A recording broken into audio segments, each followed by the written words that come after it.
Hello everyone and welcome there, if I can say this right. Welcome to tonight's stream. So here is the schedule for tonight. So we have got for me from you got me from 8 o'clock now until about 9:30. So we will be having a Swiss Masterclass. If you're wondering what the Swiss Masterclass is, we will explain that in a minute. We've then got Canadian National with Blue Games between 9:30 and 10:30. I think it's just under 10:30. I think.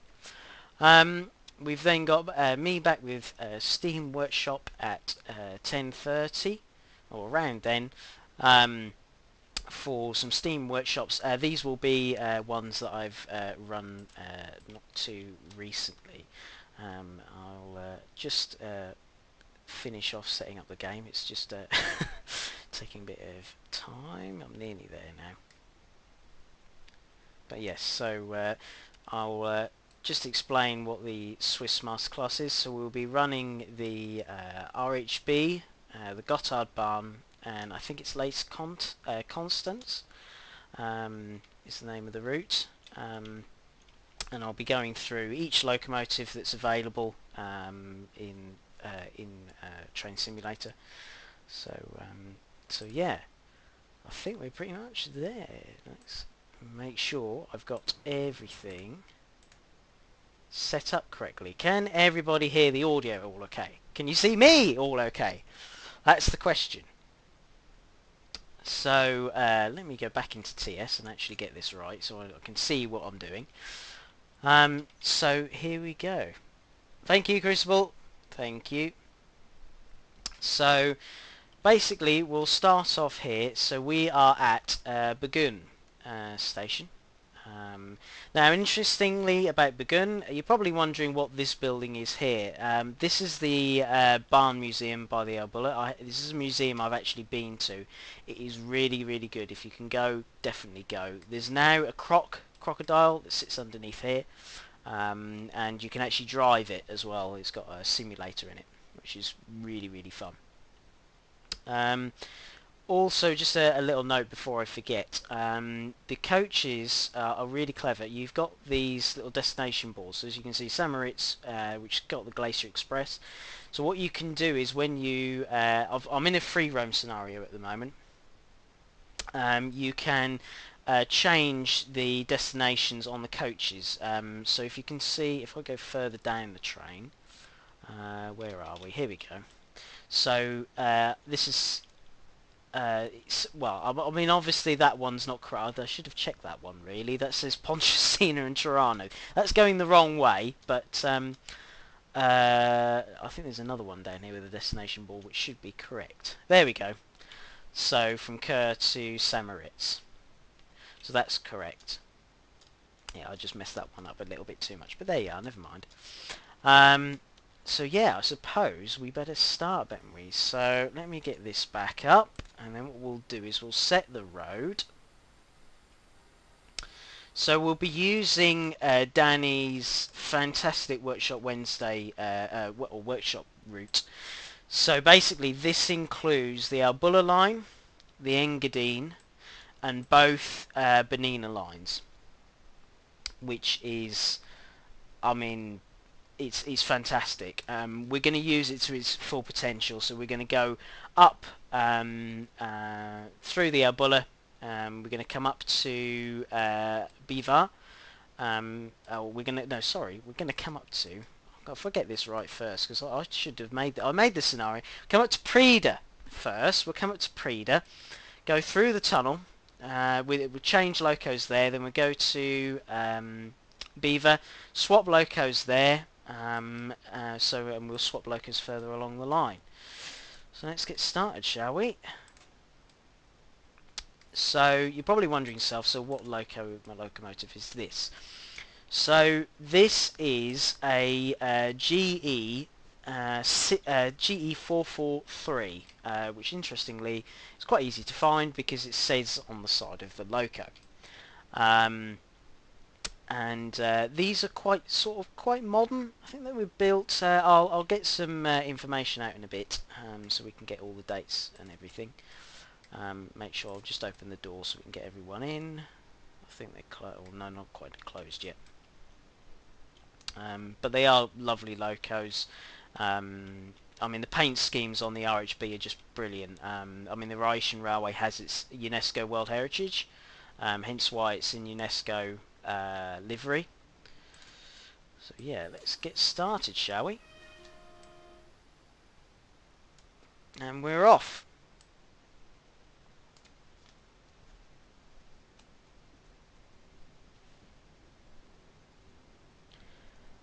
Yes, so Gregor, 146. I'm a massive fan of the RHB. I'm literally in an RHB top. I mean, a t-shirt.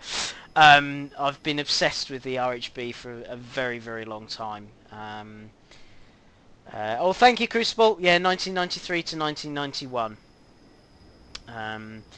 We're also running a very mixed rake of coaches, so I will get a nice position somewhere, and here we go, that'll do there perfectly, and we'll show what coaches we've got.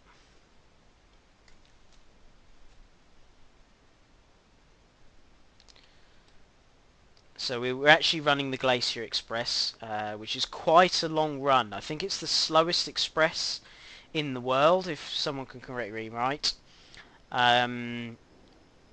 It runs all the way from Zermatt, quite a distance. Runs from Zermatt all the way to Samaritz. And you see we've got quite a mixed rakes of coaches. And we've also got 2 postal wagons at the back as well.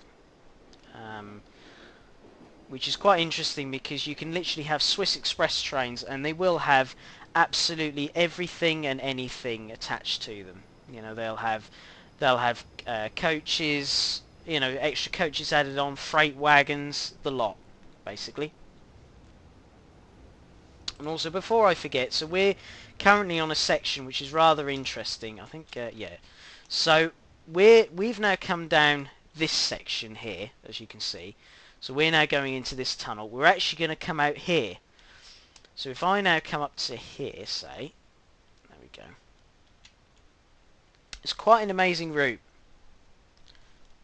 So this is Shelby. This is the we're currently on the Albulla.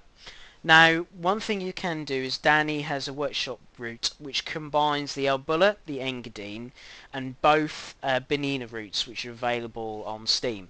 And it basically combines them all together, which is fantastic.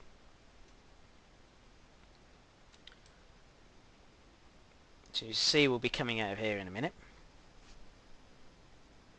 There we go. Look at that.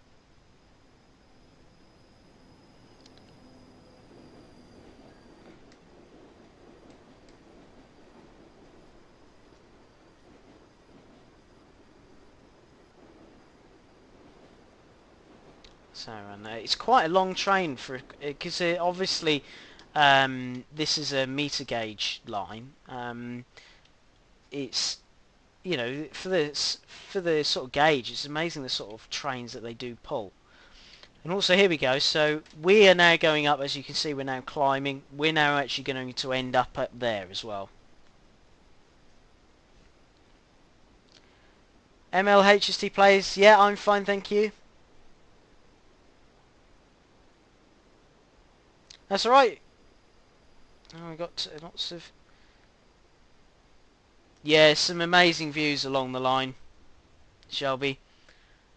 I mean, I've been lucky enough to go there myself, and it's... I'm just going to check the path, so I know I'm going into the right places. Yes, we're alright for a little while. So you see, that's the tail of our train now disappearing. MLHST plays, yes I have. Yeah, I've been all the way along the Albulla. I've been along the Ciselva line. I haven't done the Arosa. I've also done the loop, so it goes from Lanquart, from Kerr all the way around Lanquart to Filisser, and then gone back through. Here you go, here comes our train. So we've now climbed that high. Um, I've also done part of the Bernina, but I've only gone as far as Alpgrum. That's the furthest I've gone. Something that I would love to do. You know, I've got to still do the Arosa line, and I've still got to do the Engadine.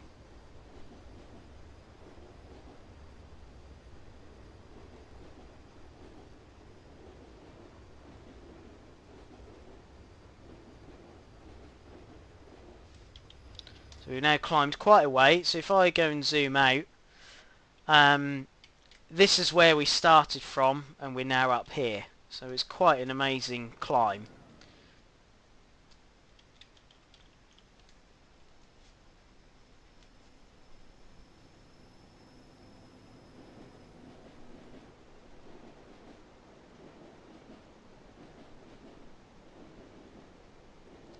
Yes, there is. Yeah. So we're running Swiss routes until it should be on Facebook. But we're Swiss for 90 minutes.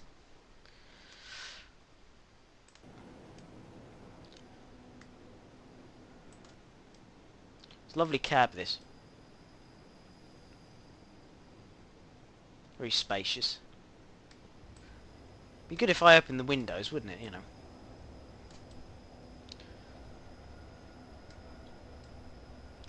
And the great thing about this is I'm just literally cruising, so I've put it into cruise control.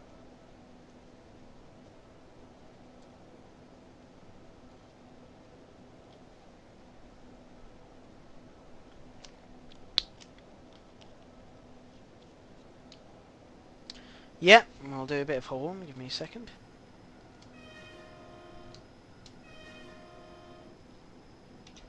There we go.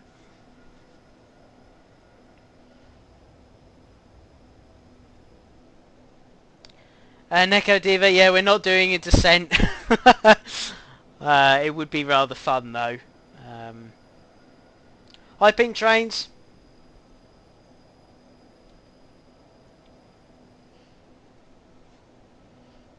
Yeah, we're going to do the other interesting loops further up the Albulla.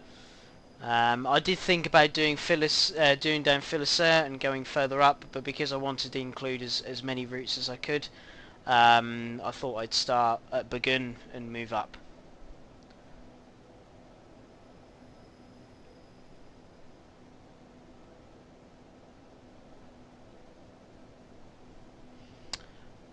So let me get my...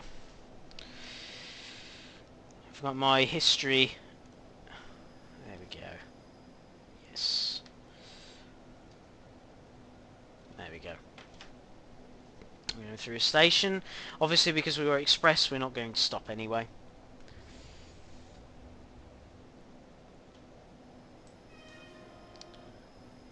So we're now getting up to the other interesting section, which is just along here. So we will come up through here, and as you can see, there's now a viaduct below there. So what I will do is I will zoom out like this, and we'll get an interesting shot like that. There we go. I've got it in speed set, so we haven't got to worry. What's the incline? I did have the gradient profile somewhere. I haven't seen it in a while though. I think it's about 1 in 30, something like that. But the other interesting thing is that the whole route was built with the idea that... oh, thank you, Neko. It's 1 in 27. So the interesting thing is the line was built originally for steam. So they knew that... is it quite low? I can always turn it up. Give me a minute. Try that. See if that's any better. So very interestingly, the line was built for mainly for steam, and they didn't want to use rack assistance.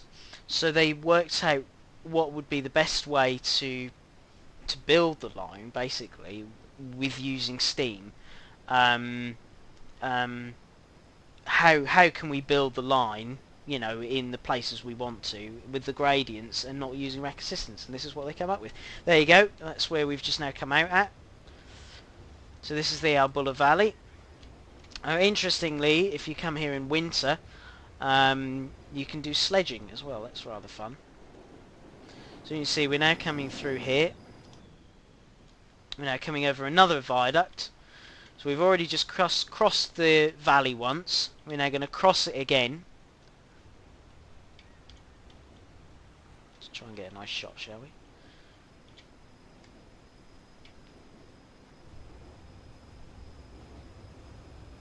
Look at that.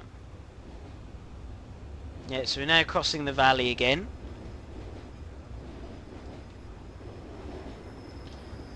And then we're now going to do a very, very nice run. So we're now going to cross the valley again. So we're going to go through this tunnel here and come out at the top.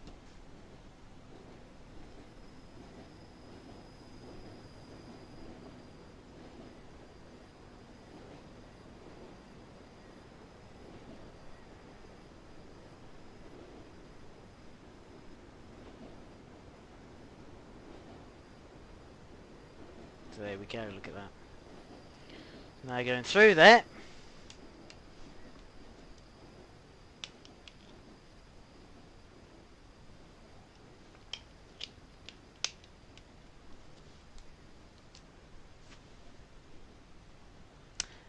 So Booth, Minstrel, we're currently on Albula. But we're on Danny's workshop route, which is the Albula, the Engadine, and both Bernina lines combined. And we'll be showing all the different locomotives.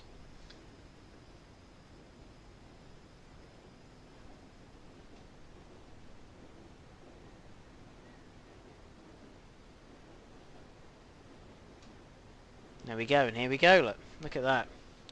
So we're now crossing the other part of the, crossing the valley again.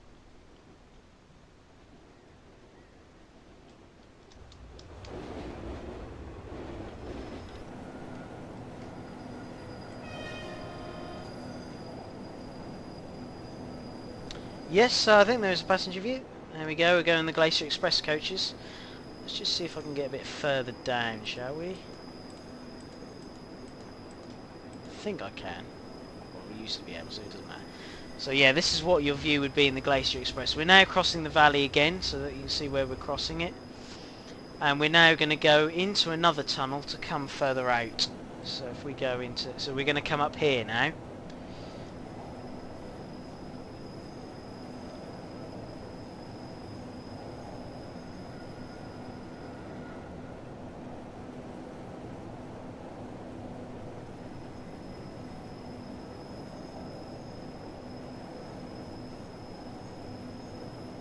Yeah, it does crazy.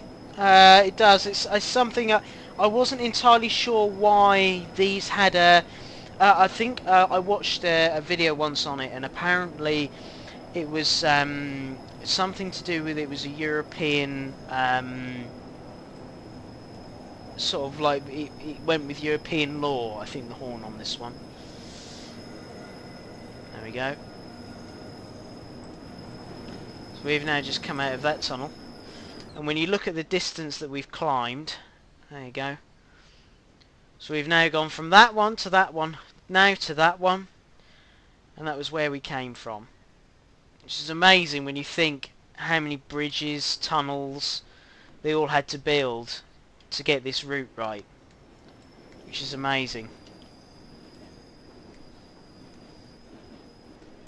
So we're not far away from Prida now. So I'm just going to check my routine. Yeah, we're okay. I'm going to set that because that's now correct for our next loco.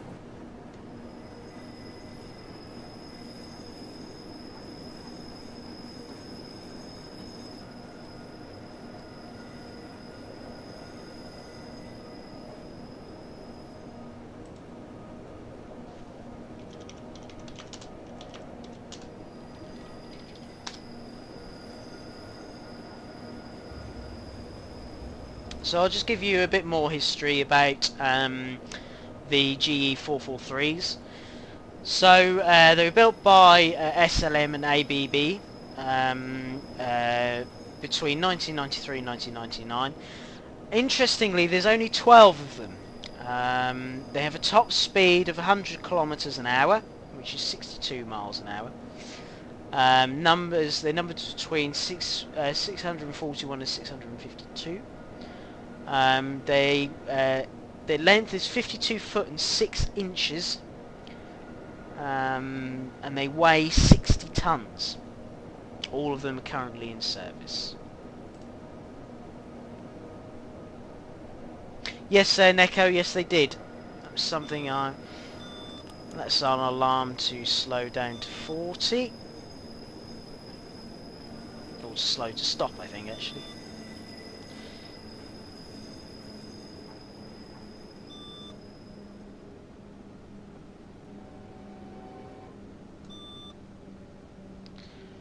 Yes, yeah, the MOB, I think the MOB sold back one of them, didn't they?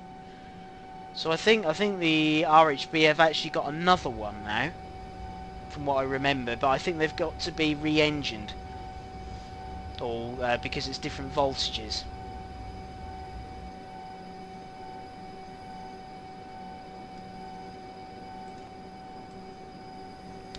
So we're now coming into Preda. Now, interestingly about Preda, obviously we've got this very long tunnel. They're now building another tunnel next to it to replace the original. Which I can't remember what they're going to do with the original tunnel, if I remember rightly.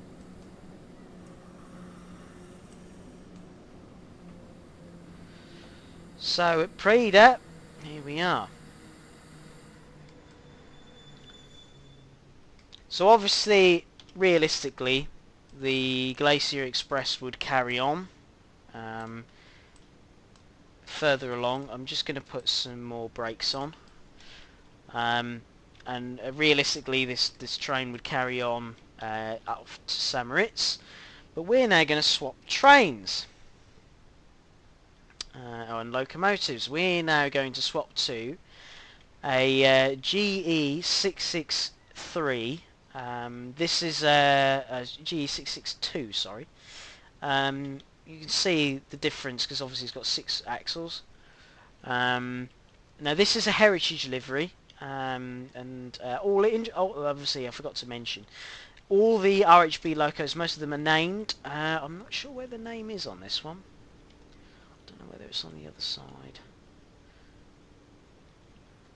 Oh, I don't think that one has the name on the side.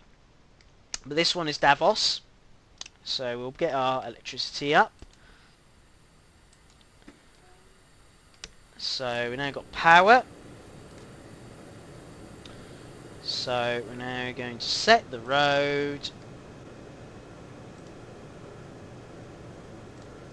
onto here. So what we're going to do is going to collect these other coaches on the left hand side.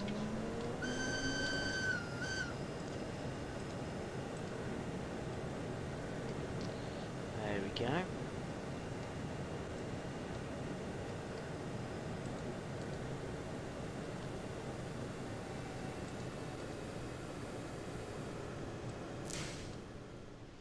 Just change powers.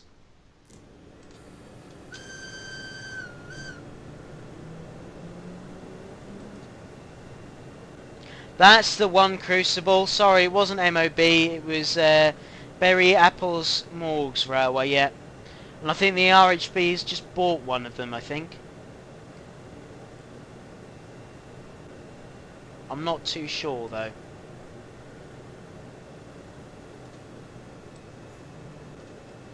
So probably people are wondering, why is this in green and the others are in red?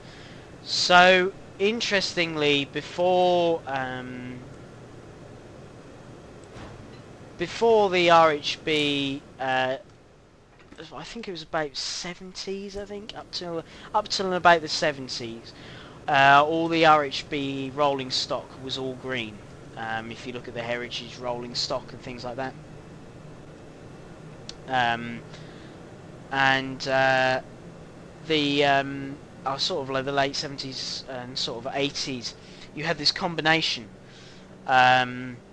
So you had red and green running together. So this is what I've done and tried to replicate in this, is this combination of what it would have been in the time period.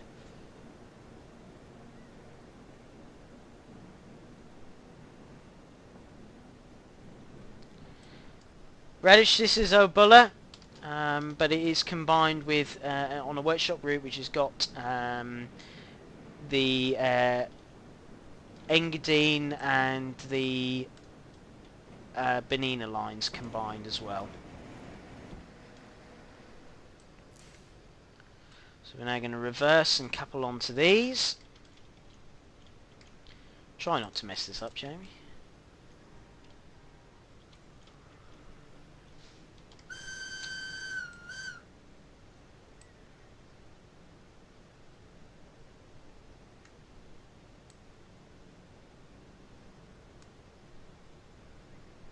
There we go. Nice and slowly.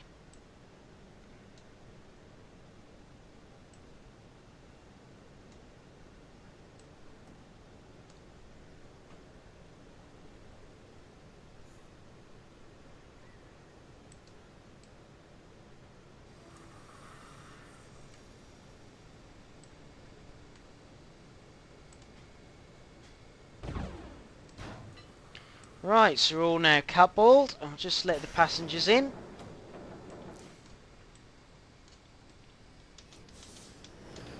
Right, just got to approve that signal, and then what I'm going to do is check I've got the road.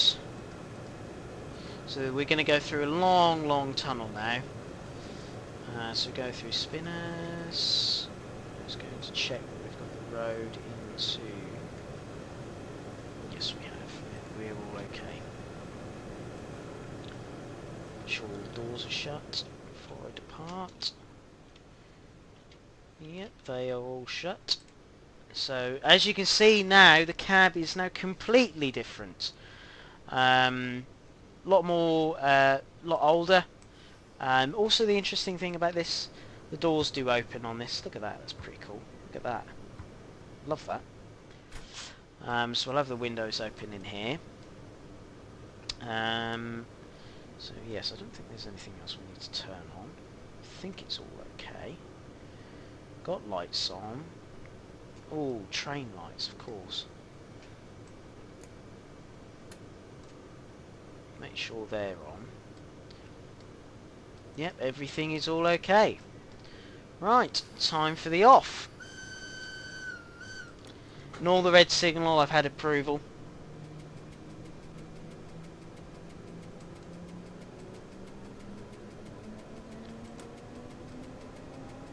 If you're wondering why the HUD has got no current destination, this is purely because I'm running a free roam scenario.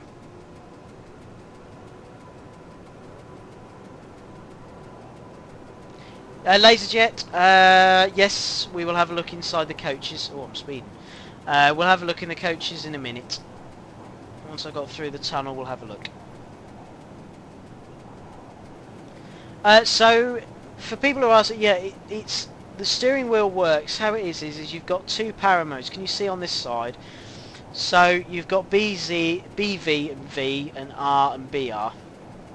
So when you put it into full forward, which is your BV, that's your brake, basically. And as you can see, you've got these power notches as you go through it. So basically how it works is your BV is your brake. It's basically like your dynamic brake, would you call it. You then go through the power notches, and that's basically how it works.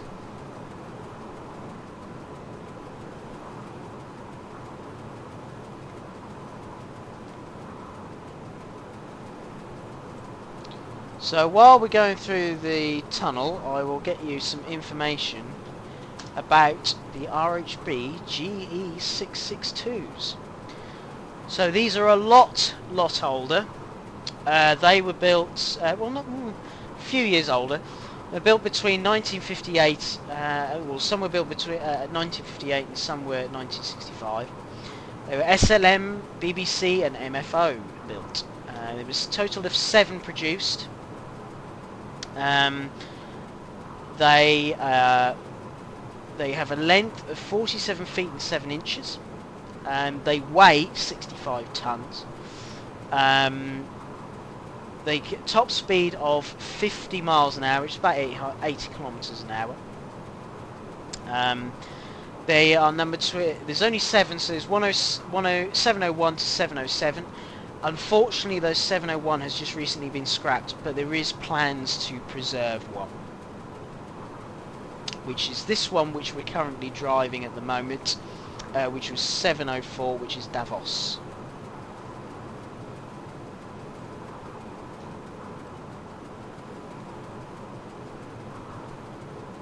Oh, that was I didn't know if SLM became stellar. Thanks for that, Nico.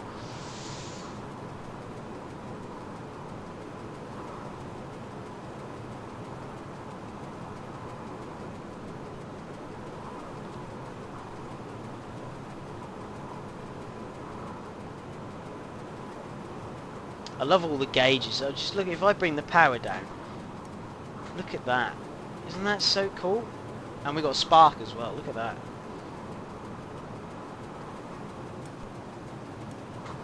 Love all the gauges going up and down. It's brilliant.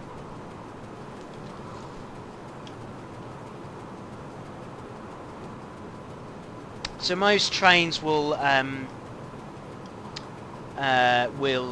change. Will pass at Prida and at Spinas. You will also see sort of an up and a down train waiting at either end. Also, for anyone who's interested, the gauge is also different on the RHB. So this is meter gauge instead of standard gauge. The reason why it was built to meter gauge is purely because of getting around tighter curves and heavier gradients, etc.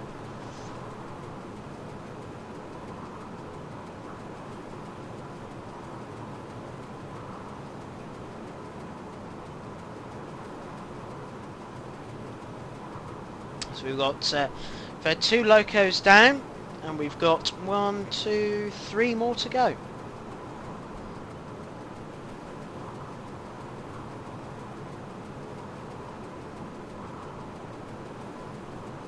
On the RHB one, anyway. No, this is Train Simulator.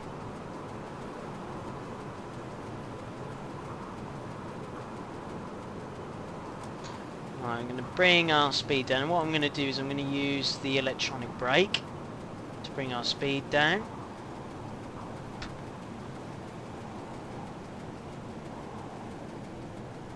There we go. So as you can see, I've now gone into BV, and I'm now using the electronic brake to slow us down. So what I'm going to do is I'm going to notch it into 5. I'm going to need more than that. More than that. No, less than that. There we go. If we keep it about there, that's now correct for the gradient. So you can see we're now coming down. Got a nice mixed rake. We'll do a nice line side shot, shall we?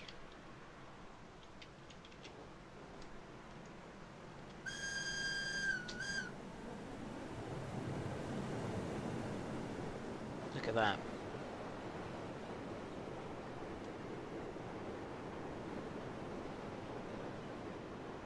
Look at that. Is that nice or not, eh?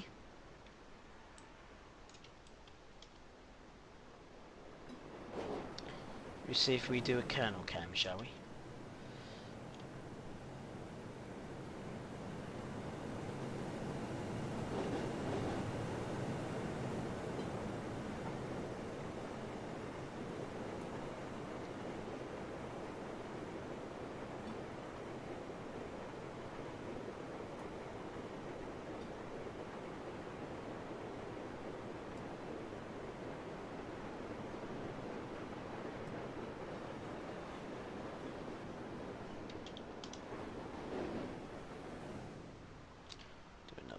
solid shot, shall we?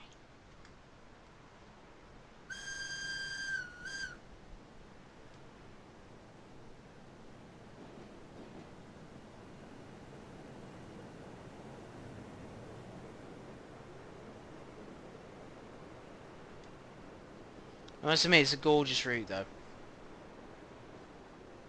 Speed are we doing? Still under the speed limit. I can now bring the power down a little bit, because obviously the gradients change, so I can now, instead of using the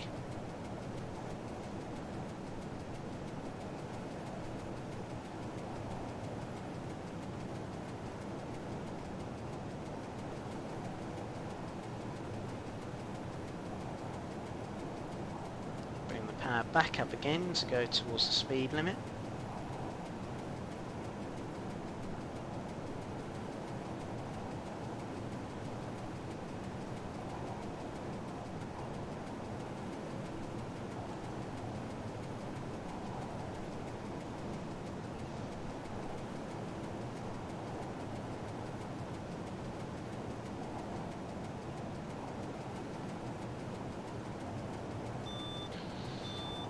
So that's my speed change. So I'm not touching the brake, I'm just using the electronic brake to slow down.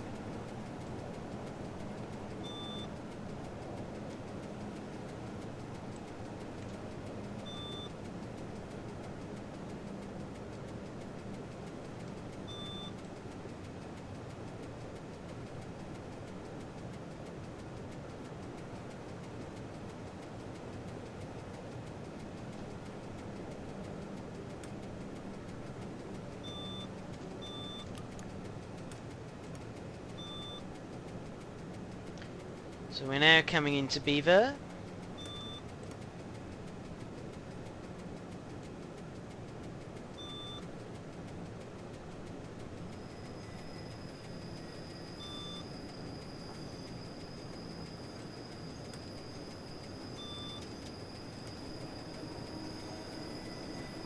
Now change the power settings again.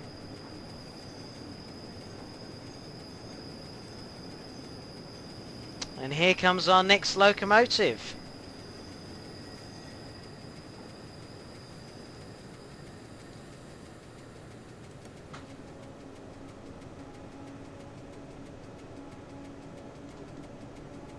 It's got an amazing livery on this one.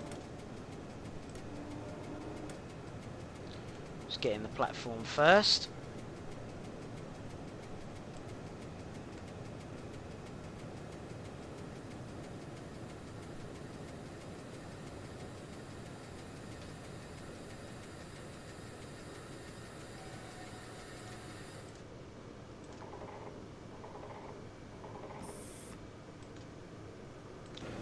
Right, so there we go. Make sure I press the right button. So there you go, and that is the GE 662 that we've just had a go with. Lovely locomotive with a mixed rake. So now we're going to move over to the GE 442, which is in the 125th anniversary of the RHB, which was the RHB was built in 1889. So there we go. Right, let's get this set up. We're now connected up. Just make sure I check my route. So we're going to run down light engine, and we're going to run to Lat Punt Chamise, or Chanuse. I don't know how to pronounce that one. I'm sure there's someone from Switzerland screaming at me telling me that's wrong. And we're now going to head off.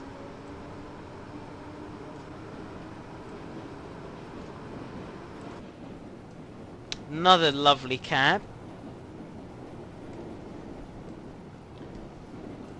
So we're now going to run off and go and collect another.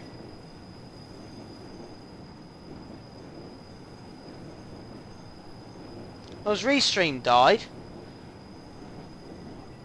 I thought it was working earlier, sorry. Well, I thought it was working. Yeah, I thought it was, Nico. I thought it was. Now, flying down here now.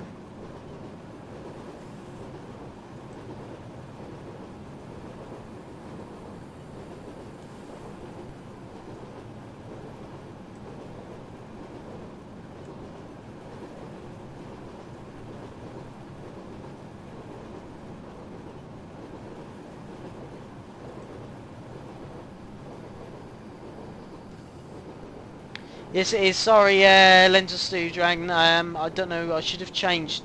Sometimes it doesn't change. Sorry about that.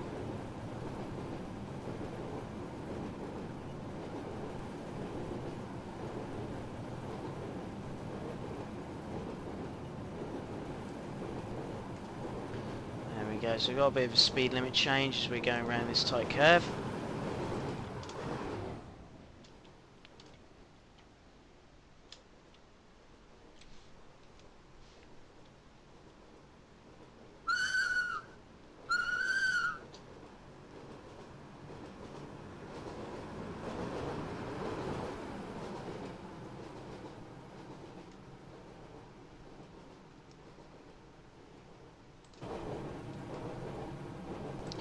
Make sure I've set my road right there. Yes, yeah, that's correct. Nigel, this is just a free roam scenario that I've made up, just with all the RHB locomotives that are available on Steam and all with the routes. Really, really good if you've got all the RHB routes from Steam on TS Classic, Train Simulator 2021.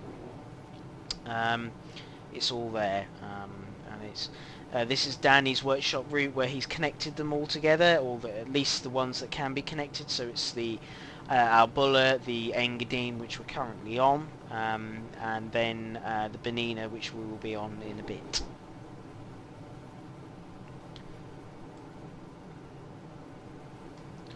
So I'm getting my amber now.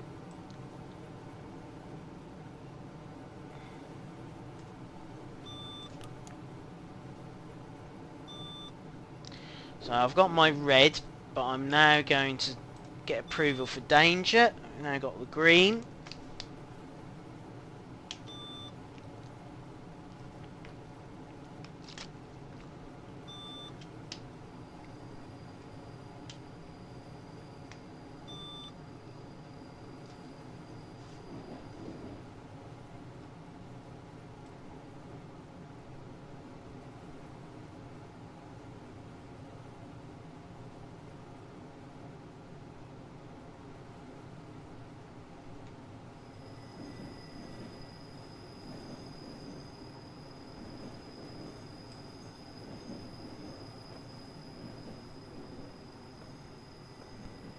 A bit too much brake on.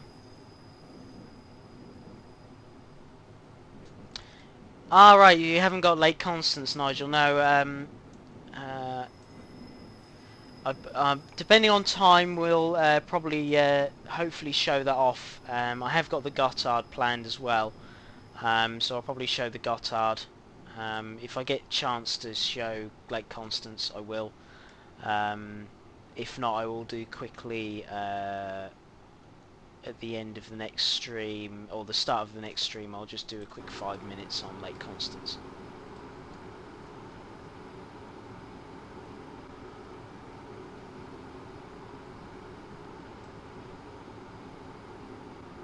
So as you can see, we're now connected up to another G442. So we're now going to switch cabs. And we've got the famous supermarket wagons on the back, which are the coupe wagons. So these are normally, they swap between sort of vehicles and wagons, and they got transporters, and you see there's some others over there. Oh, lovely. Right, so oh, hello. Right, so we will now head off with this double header.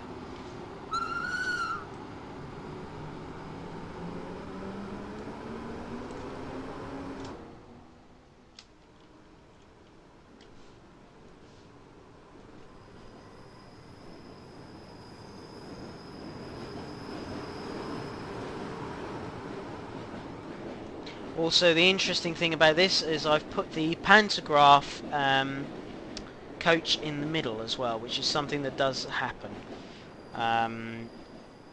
You will get in the RHB, you will see this quite often, where they will have sort of mixed rakes.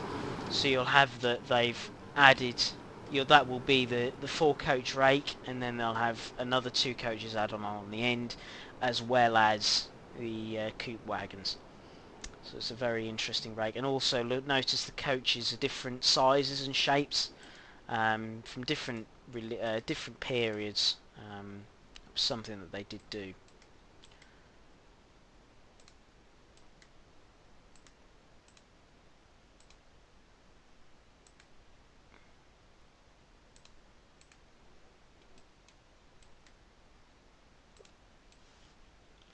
So I was just checking my road further along, so I don't have to worry about it too much. So we now got an 80 coming up, so push it up to 80.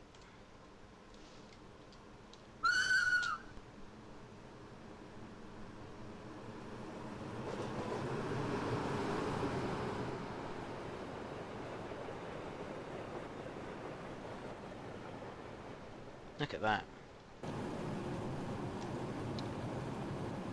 Right, drop it down to 75 because we've got 75 coming up. So yeah, this is another interesting livery. So this is the Beaver Schulz Harps, which is actually the route we're running over at the moment. So it's the 100th anniversary of that. So it was 1913 to 2013.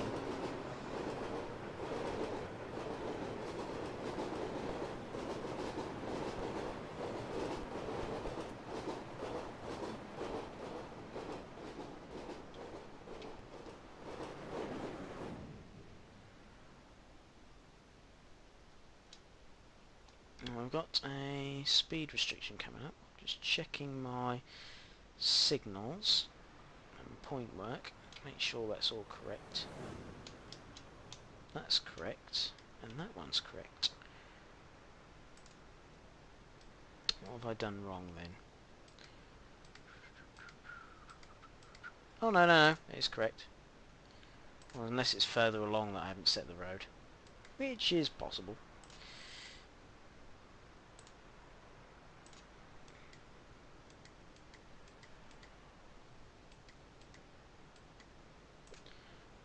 Oh hello, I didn't check that speed restriction. There you go. Whoops-a-daisy.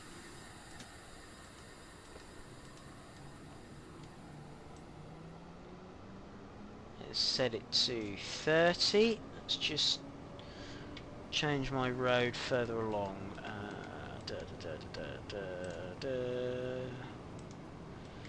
Set that one, and set that one, set that one. So we need to come through some Aiden platform 5.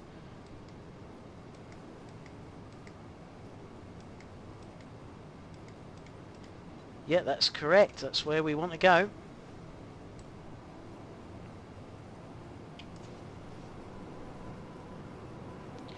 Pink trains, yes, I did correct the did create this scenario. I selected that. There you go. So I just made this quick scenario so we could run as many locos as we could.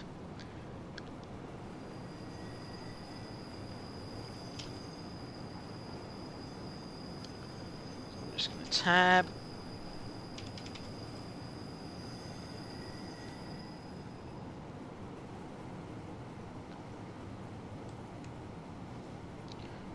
Reason why that signal is not changing.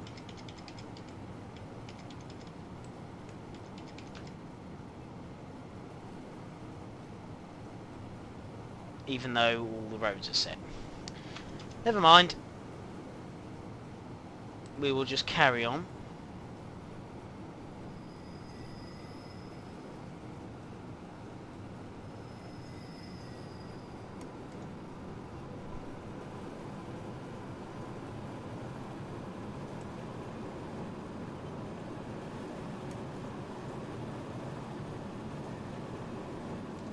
we go. So now off to Semaden.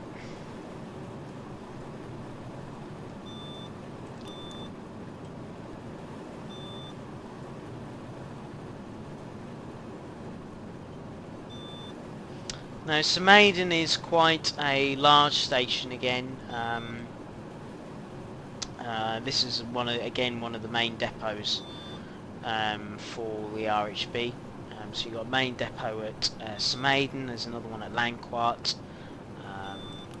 Can't remember where the other ones are off the top of my head. Something I haven't done, which I should have gone through as well, is the Swiss signal speeds. Each of the Swiss signals have their own speed, so depending on what colour, it's a bit like PZB and things like that, it tells you what colour it is.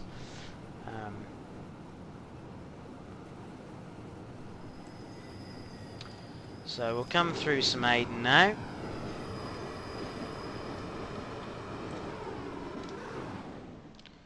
Question is, have we got the road? Yes, we have. So this is Semaden, and I've put loads and loads of different wagons and coaches, as well as different locomotives, as you can see there. Obviously trains would normally stop at Semaden, but purely because of time, we're just going to run straight through. Pink trains, that is something we will be doing in the next segment. I've learned how to do it.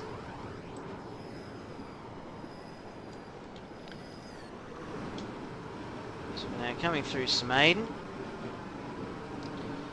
We've got G66 on the turntable there. Now, interestingly, so going down here is down to Samaritz, whereas this way we are off to Pontresina. So interestingly, the RHB built a loop, so this way goes all the way up to Samaritz, and there's a loop that goes back round, and that shows you the size of Semaden depot.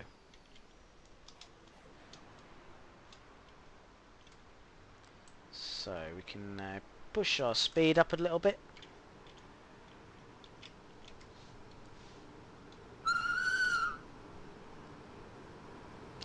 Sorry for anyone who's responding in other chats. Restream for me is playing up at the moment.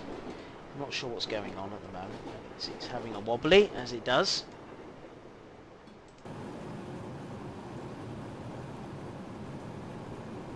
So, another interesting thing about this is I don't think this loop is in the routes. If you go to Danny's workshop thing, workshop route, this is something that he's added, I think. Don't quote me on that though. I think that's something that he has added.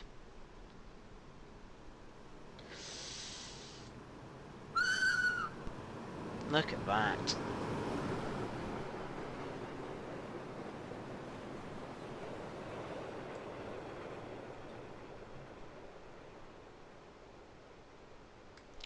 Modders, if you see any other interesting questions, there's YouTube, because obviously Restream isn't working. If you could sort of post them in for me, great.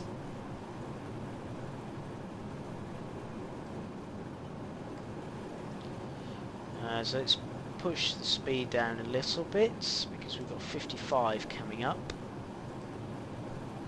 So again, this has got a steering wheel, as said before. This one's slightly different, where the brake, the e-brake is actually combined, as you can see there. So I'm now slowing down to the correct speed. I'll then push it back up to set the speed that we need. What we'll do is we'll get some history up of the GE442s.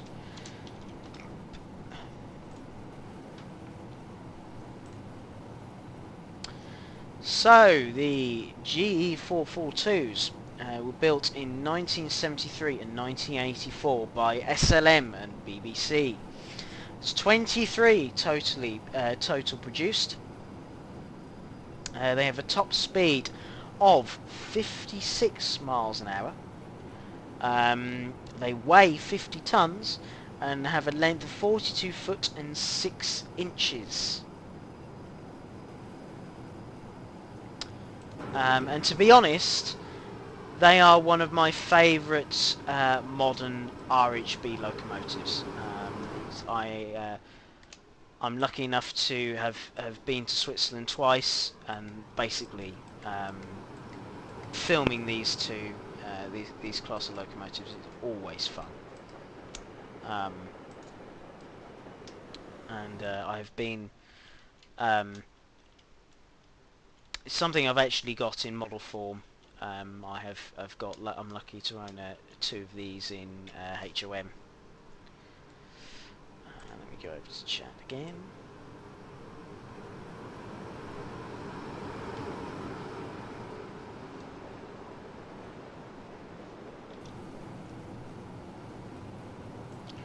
Let's push the speed up because we can actually go quite fast on this.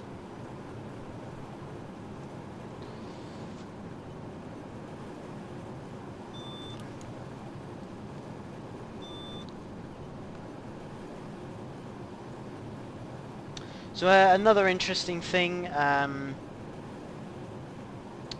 about this is that the I'm trying to think of another interesting thing. Oh, another interesting fact. I don't know if anybody can remember the RHB had a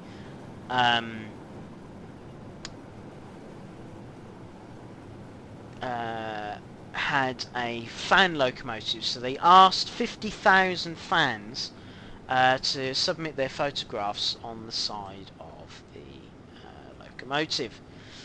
Interestingly, I was one of those thousands. So sadly that locomotive no longer has the skin, but I was on the side of it for quite a long period. So we are now on the junction between so the other line that was beside us, that came from St. Moritz, and this is normally where you transfer. A little trick that I do, say you're coming down the Bernina,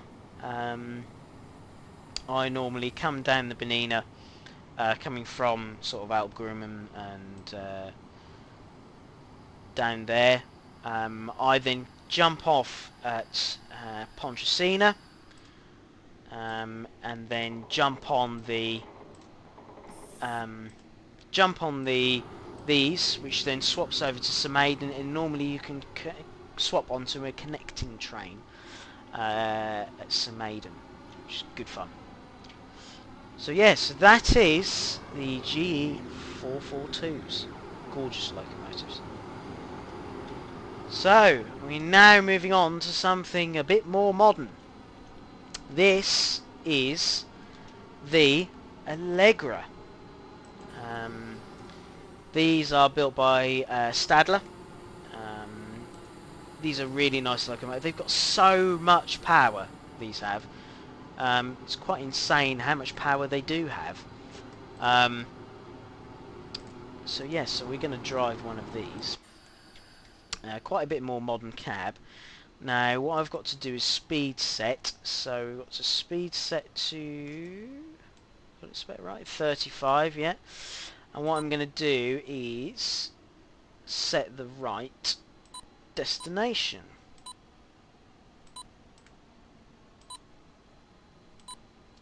Which I think was there. St. Moritz. There we go. St. Moritz, Pontresina, Alpgrum. So we've now set the destination in there. We're now going to set the light switches, so make sure we've got the right lights. There we go. And as you can see, now all the destinations have changed to Tirano. And as the Bernina Express coaches says Bernina Express, as can be seen there. So, off we go. Let's do a nice departing shot. I'll make sure we can get danger approved.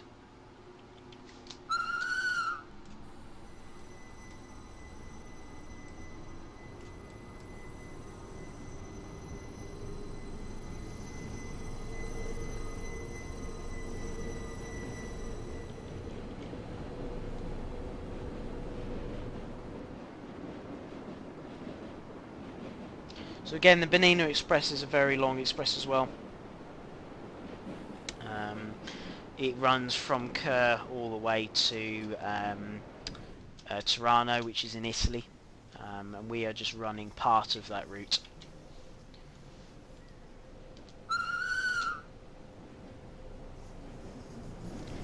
Yes, it is. I think it is very, very similar to the Stadler Flirt. Very, very similar.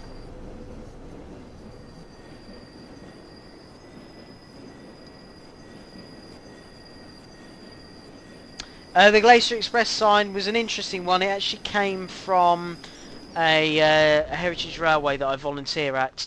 They had one for sale second hand, and obviously I jumped at it and got it. From what I was told, it's a replica, which ones that you used to be able to buy on the train, as Nico has just promptly said.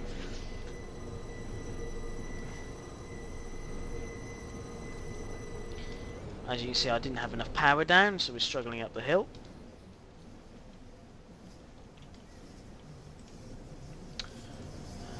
So, make sure I've got the right road set. So I'm going the right way. Yep.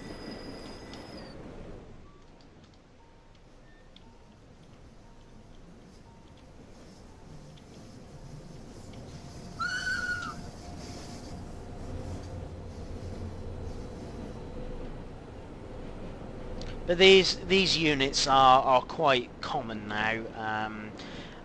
You will see them on the RHB quite a lot. The other interesting thing about these units are, as you notice, it's a unit pulling a train. I'm not as far as I'm aware, there is not many units around the world that actually pull trains. They will normally just run it as a unit on its own, but the RHB will have an 8-coach train behind them and still add goods behind them as well.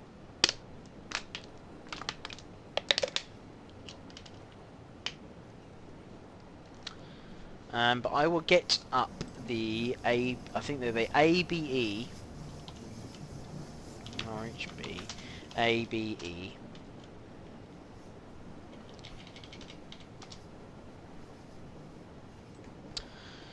So these are the ABE.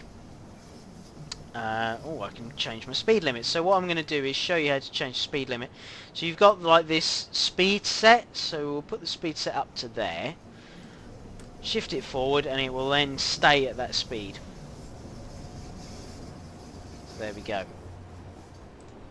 So the ABE A12 Allegras, constructed between 2009 and 2011, so again quite modern. 15 have been built. They have a top speed of 62 miles an hour, but they also hold a meter gauge speed record.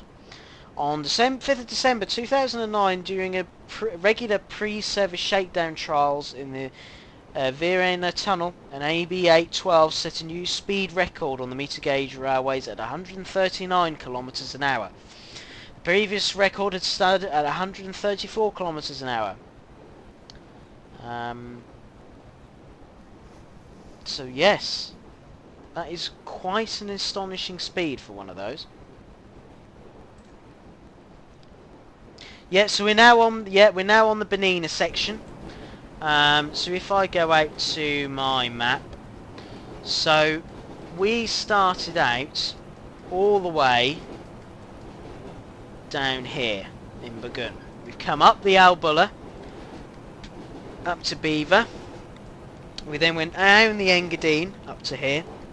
We've then gone through the loop, or the end of the loop, up to here, to Pontesina, and we're now on the Bernina line.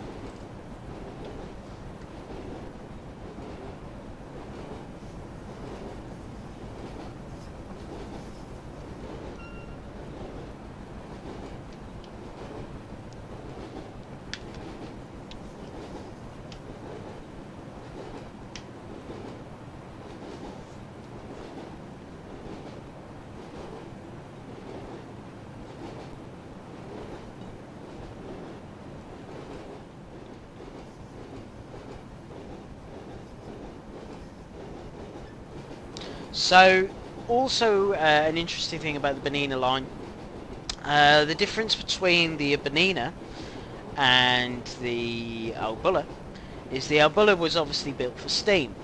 Now the Bernina wasn't.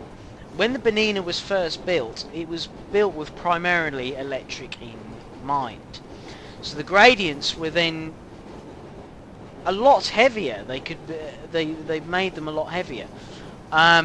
So the Bernina is, yeah, it's quite insane how the gradients are. And amazingly, it's all adhesion running, not rack assisted, all done by themselves, which is amazing, absolutely amazing. And the Bernina will get tons and tons of snow, and when I mean tons, they can get feet and feet, and they still run as if there's no issues at all. It's quite an incredible railway system.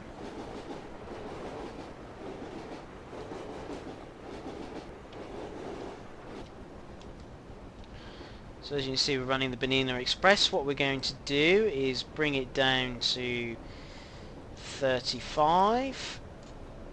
We're going to use a little bit of brake in the coaches as well.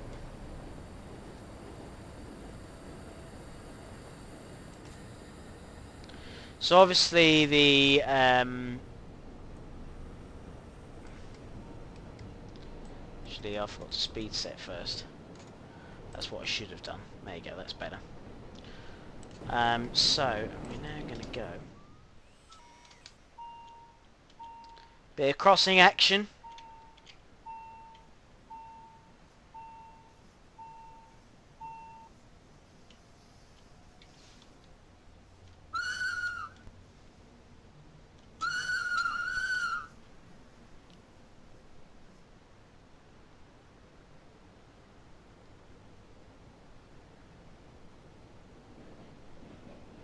And as you can see, as we'll go, you can see how flat, and now look at the gradient change. Here we go.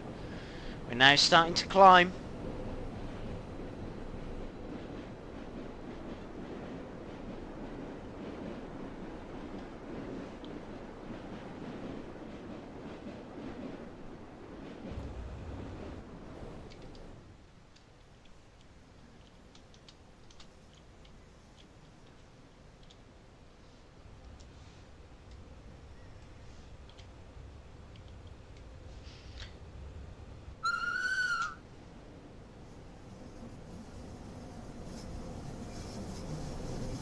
Look at that, there you go.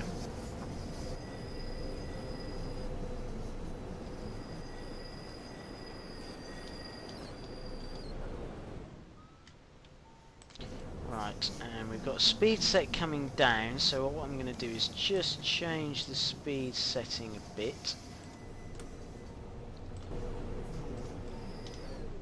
Because this is one of the most amazing crossings, I think, in the world.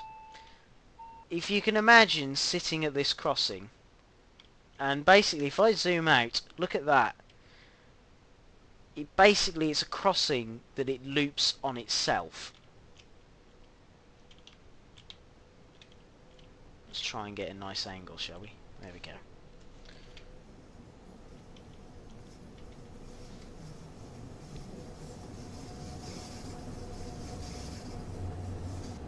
Look at that.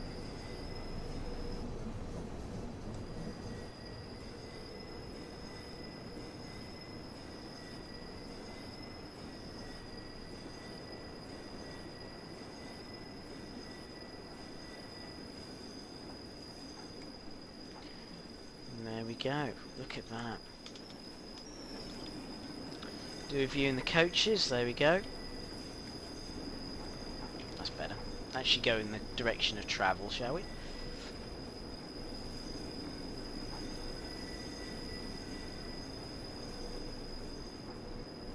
Look at that. That is just, yeah. I want to go back now. Sorry, I want to go back to Switzerland now. Oh dear.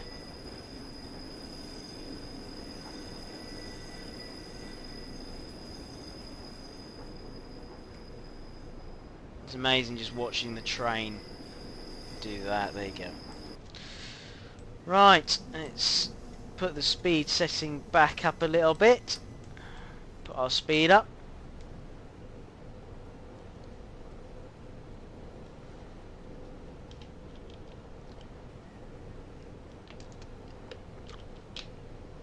I don't think we're going to get to the Gotthard, and unfortunately I don't think we're going to get to the Gotthard and the Lake Constance, but I think we'll have to do that another time for a later stream, and I'll go through them and how they work, and then I can go through the Swiss signalling then.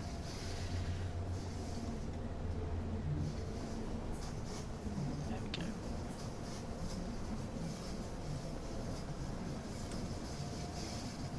There he goes, flattens out now. You don't need to change the speed limit yet.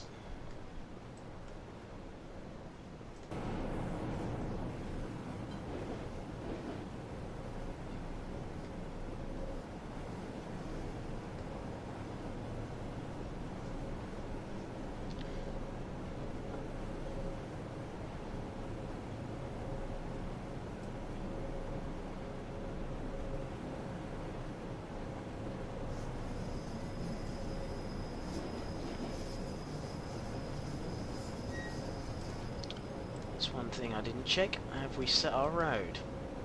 No. That would normally help. That's better.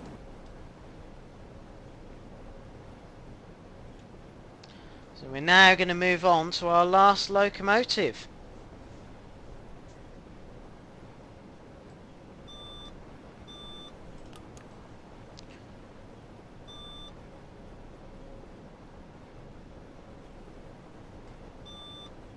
Do a nice extending shot for the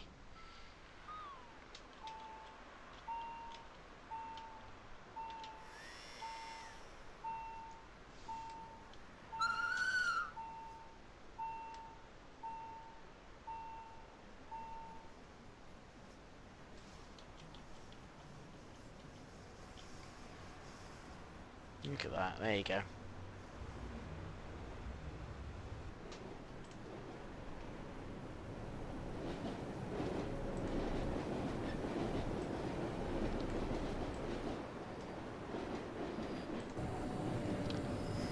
Go, so we'll come in now.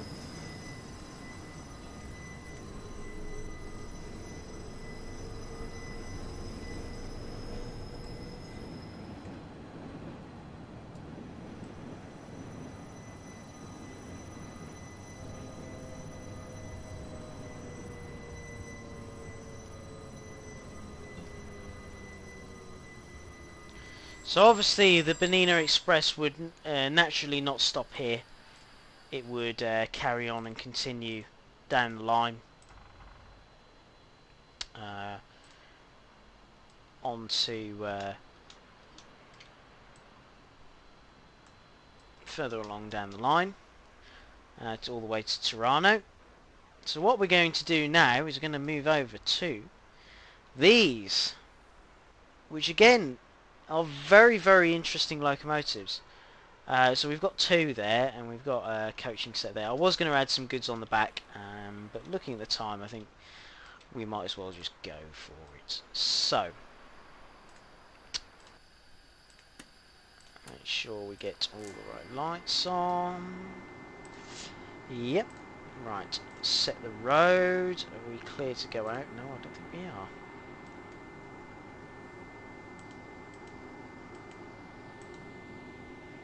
Go. Now we're set out. Lovely, perfect.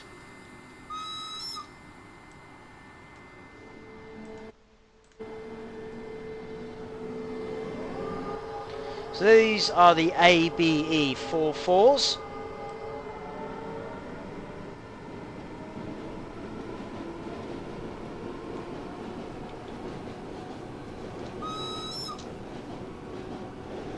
As you can see, we've got two of them, again in promotional liveries.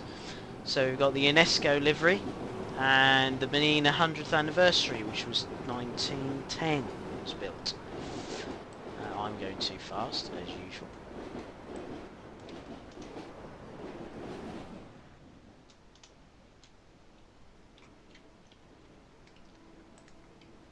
We've got to have some Swiss cows in the shot, haven't we?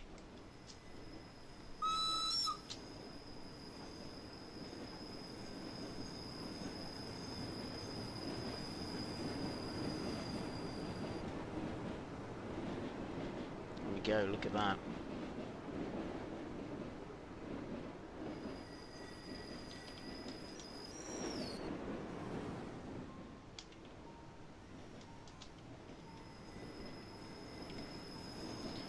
So now right climbing up into the mountains. Into the Alps, should I say.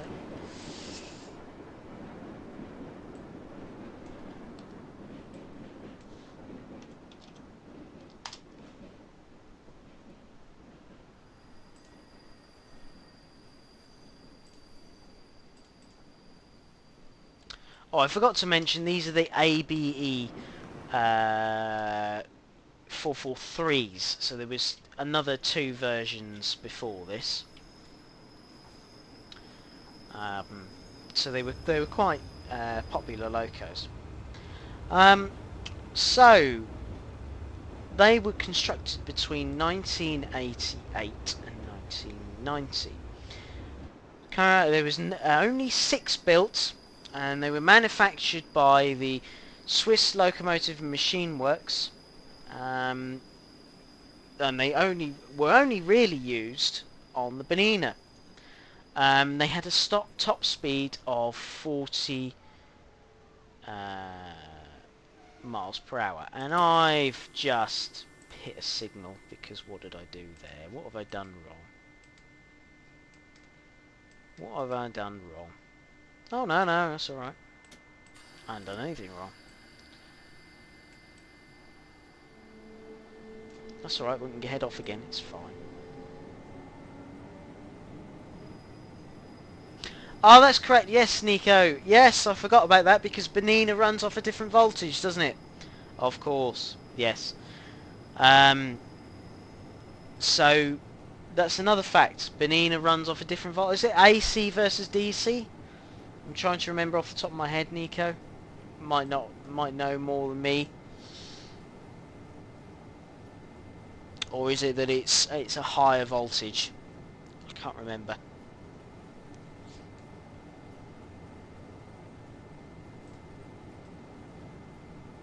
There we go in the coaches.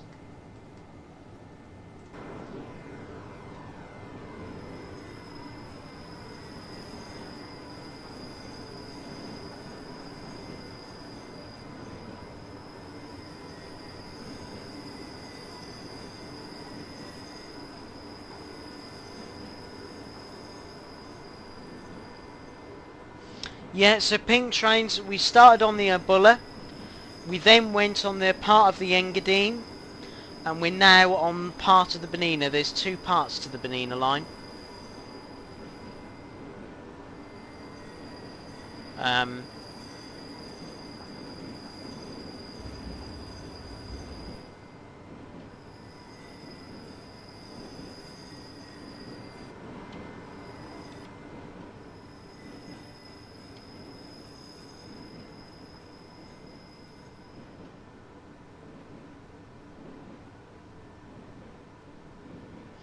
Oh, thanks, Stephen Jam. I didn't know the voltage difference. Thank you. Something I should have found out before the stream.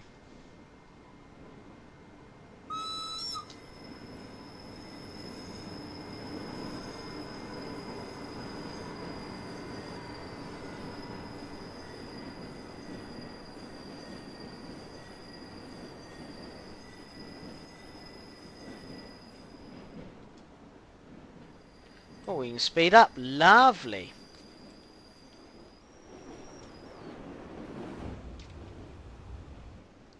You can see how high we're climbing now. I can't remember the. We'll get to the high station. Highest mainline station. I think it's in Europe. I think off the top of my head. Pardon me.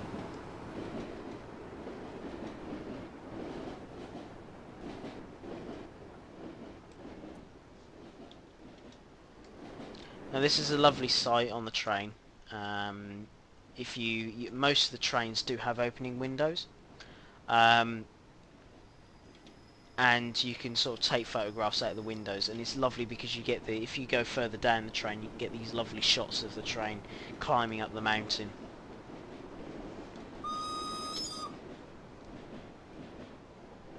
Look at that. Just beautiful.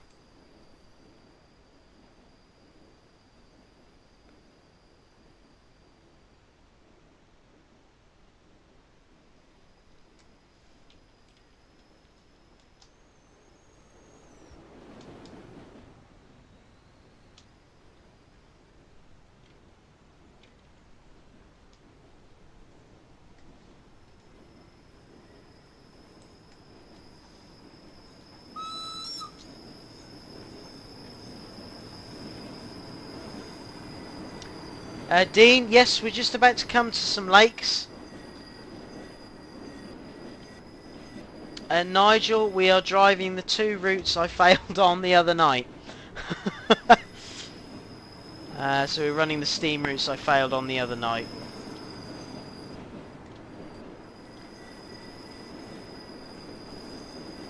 So we can show them off properly.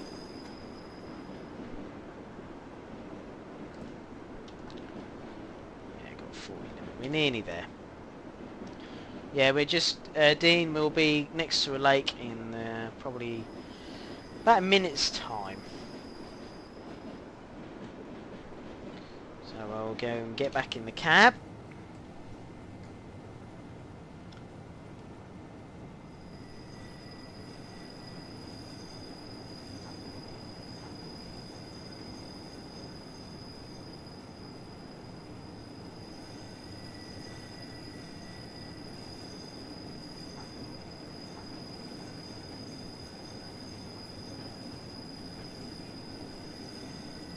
There we go, we're now next to the lake. I'm starting to get next to the lake.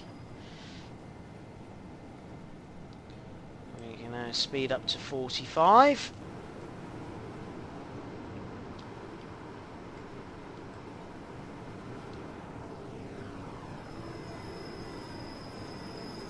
Yeah, I've been doing some practicing, Nigel. So fingers crossed.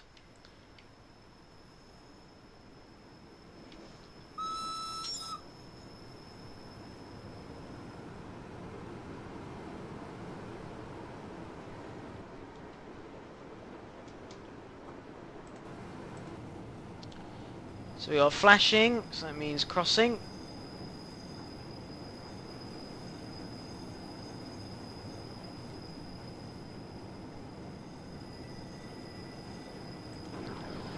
And now coming to the top of the Bernina line. Now, if you can ever go to the top of Bernina and stop off there, it's incredible. It is just, you stand there and listen to all the sound. It's so quiet up there, and you'll be standing on one side of the lake and you look up into the mountains. You look up to these mountains up here, and you'll hear the cows with the cowbells, which is, it's a sight that you never think that you'd hear. It's so peaceful.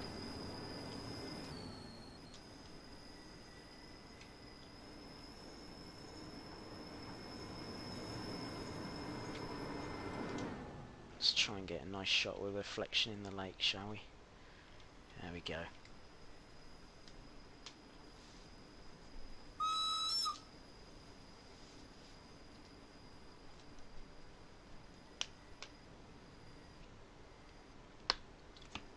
Look at that. If that isn't a shot and a half, I don't know what is. Look at that. Absolutely gorgeous. Oh, no wonder I was going so slow. I set it to 30 instead of 35. That was silly of me, wasn't it?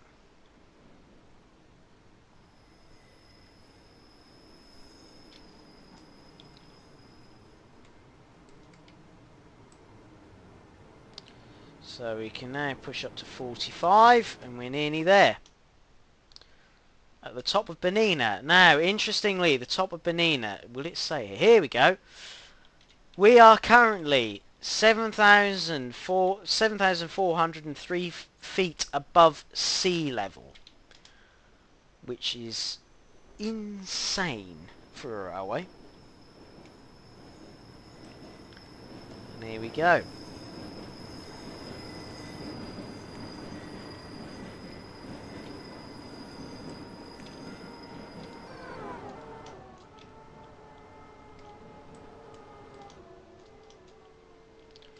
And obviously, surprise! This is just for a note.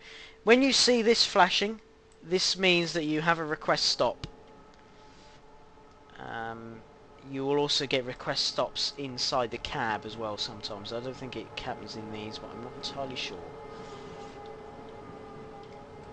But I've been to this place in early September. I can't remember how to pronounce it, but at the top of Bernina. And it has been snowing. Early September, which is quite rare for us in the UK to get snow that early.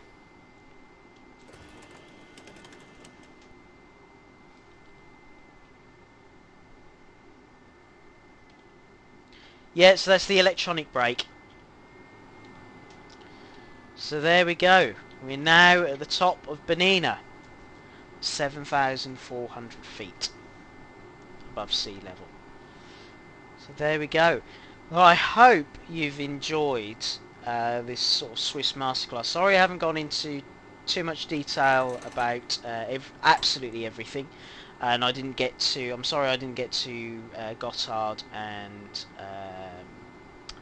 Lake Constance. We'll have to do that at another point. But it goes to show you just how much of RHB stock and locomotives and parts of the routes that you can use. Go and check them out in Steam, and if you've already got the routes, go and get Danny's route on Workshop, so you can go and drive it like I have. And if there's any requests that you want this scenario, I don't know whether people would want that, but it's great. It's a great way of just having a go with all the locos. But yes. There we go. So, what I will do is I will now show you what we've got coming up. Now, if I make sure, if I remember where I put it, which would be helpful. There it is. I put it in the right one. Of course I did. So, we have just done the Swiss Masterclass. I hope everybody enjoy it. Please give me some feedback on it as well. And if people would like sort of things like this in the future. We're then going to go to Blue Games now with Canadian National. And then I think just before 10:30, I can't remember how long this video actually runs for. Blue Games' video actually lasts for. Around 10:30, we will then go to Steam Workshop, and we are going to run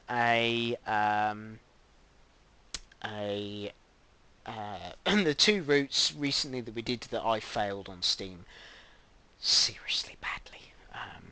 So there we go.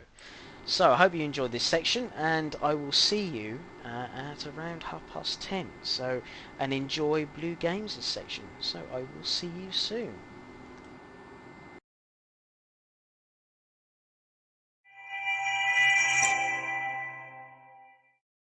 What is going on, beautiful people? Welcome back. It's your boy Blue, and this is the Canadian Pacific General Electric AC4400 locomotive by Searchlight Simulations. This is one of the most complex locomotives that you can get for Train Simulator, and it's actually one of my absolute favorites, and you're gonna see why as we haul a heavy coal train through the Canadian Rockies. So let's get started. Alright guys, welcome aboard this Canadian Pacific AC4400 locomotive. Let's go ahead and get it powered up, and we'll talk a little bit more once we get rolling. We have plenty of time to chat. So let's turn the engine control switch to run.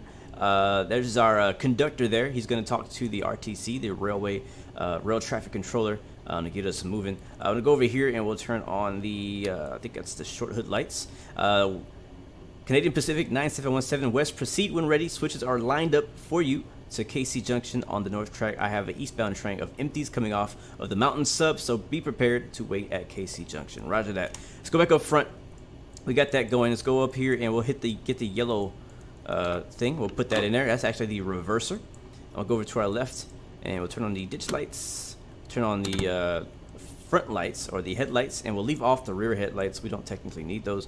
We'll turn on the generator field switch, and we'll go down here and turn on the gauge lights. I think that's what that is right there. Yes, it is. Get the window heater on. You know it's cold out here in Canada, and we don't technically need the step lights, but you know, lights wouldn't hurt us, right? So all right, I'm gonna click on the locomotive monitor. I think that works, and we'll put it into forward in the reverse. So yellow handle forward. There we go. And then the red handle is our automatic brake. So I'm going to hit the comma key or the semicolon key, bring that back. And then that's going to be released or releasing. And then same with our independent brake, the black one. And there we go. Listen to that, man. That sounds amazing. Amazing, amazing, amazing. All right, let's go ahead and get rolling. So we'll honk the horn a couple times. Ooh, that sounds good. Woo, baby. Oh yeah, let's do it. All right, so the black candle right here, that's gonna be our actual throttle. So pull that forward or back to you. We're gonna go back to setting 5. I'll bring the F3 map up or user interface up, and we'll go to about maybe N6. You can see the RPM, the amps are rising, and we got a really heavy cold train behind us, so it's gonna take quite a lot of power to get us going. If we go step outside, listen to that. Oh yes.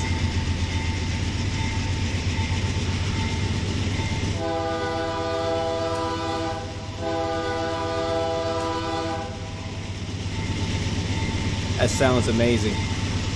As you saw behind us, we have we have a long snake of a train back there full of coal, and it's pretty heavy. We actually have 2 locomotives here, and I believe we have 1 more in the back. So a total of 3 locomotives helping us push this train, and as you can see, it's really struggling to get going. But listen to the rattle of the cab as the engine is at a high RPM trying to get us moving. It's pretty incredible. Matter of fact, let's go ahead and open up this window on our right as we're just slowly creeping out of the out of here. So I'm just gonna open it like that. You can kind of hear some of the outside sounds now. They did an amazing job with this train, with this add-on. This is, again, like I said, this is my favorite one, like hands down my favorite locomotive add-on for Train Simulator. Listen to the horn when the window's open. Oh baby. Oh man, that's what I'm talking about. That is what I'm talking about. Hopefully that's not too loud for you guys. I personally really, whenever I play Train Simulator with this specific train, I always have my sound turned all the way up because I'm the kind of person who just loves sound. The sound really is kind of helps bring you the immersion factor. It kind of makes you feel like you're actually there, like you're in that environment. And so that's why I really enjoy having the sound up a little bit. I'll turn it down a little bit for the video, but in my own time when I play, I have the sound pumped up all the freaking way. So if you're like that, please let me know because I can't be the only one. Let's get us a quick drive-by.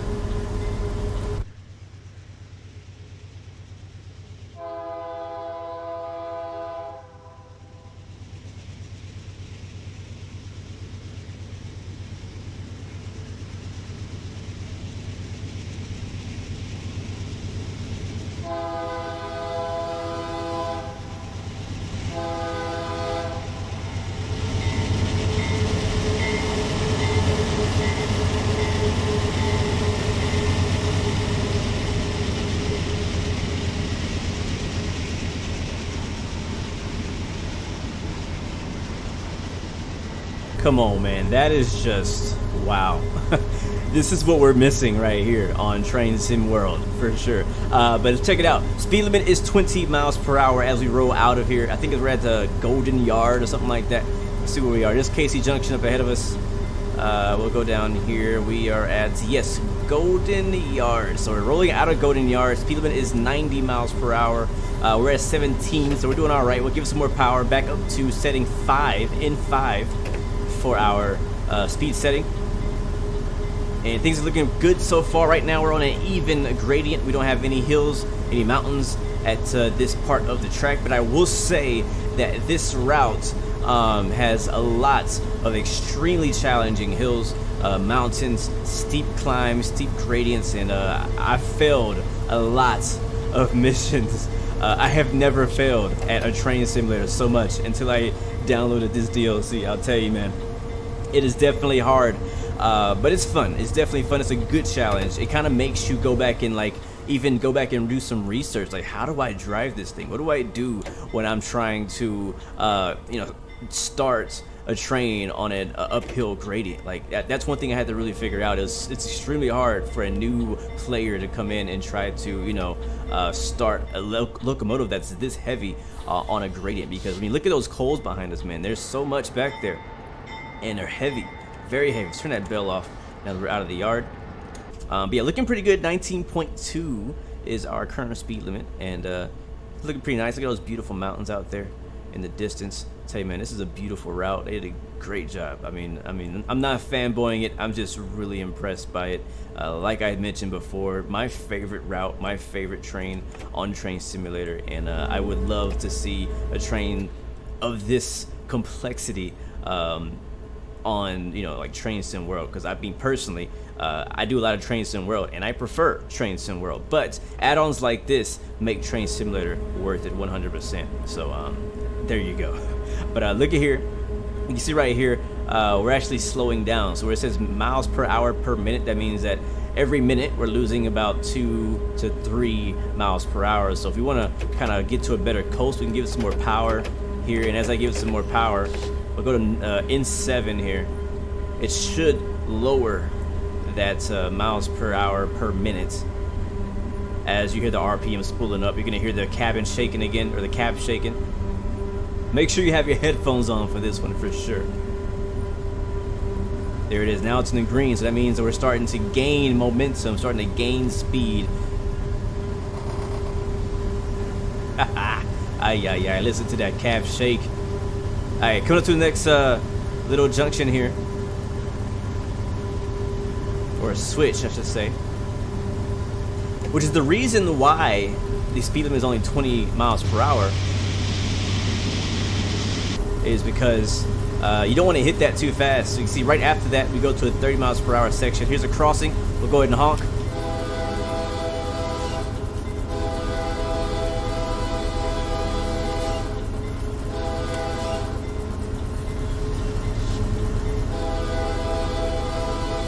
Alright, let's go ahead and shut that. It is a little loud out there. But I believe when you're doing railroad crossings, it's 2 long horns, 1 short, and then 1 long. And then you repeat that until you're clear, I believe. So yeah, that's what I learned from somewhere. I don't remember where I learned that. There you go, if you ever wondered what that meant. So we're gonna bring our power back to idle. As you can see, we're already getting a little bit too fast. Even the throttle sound is just incredible. Listen to that thing. Like the custom sounds in this train are just so impressive. And turn the bell off. You can hear just the running sounds of it just rolling. Hear that deep hum of the engine just running, but it's not actually producing any power. In neutral and idle. If I go outside, take a listen.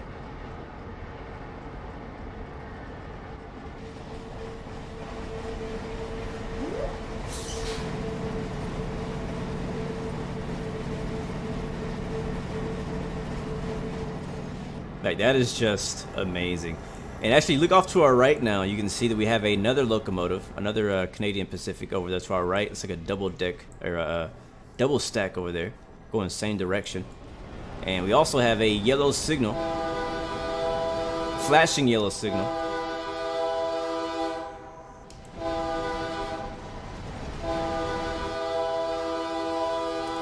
There's our railroad crossing horn.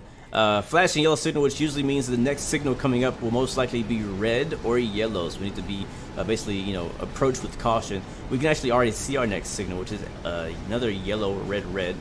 We need to only worry about the top one, the yellow one, which means we can actually pass.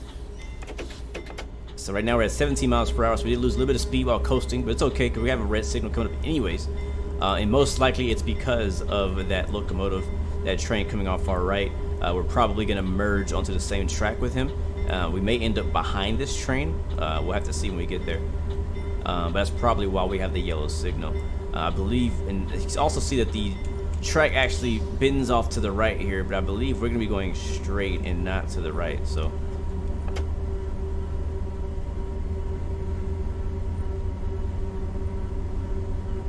also, I love the cab shake as well, as you can see as you're kind of hitting the junctions. And watch as we go over this little switch, how the train kind of rocks on top of it.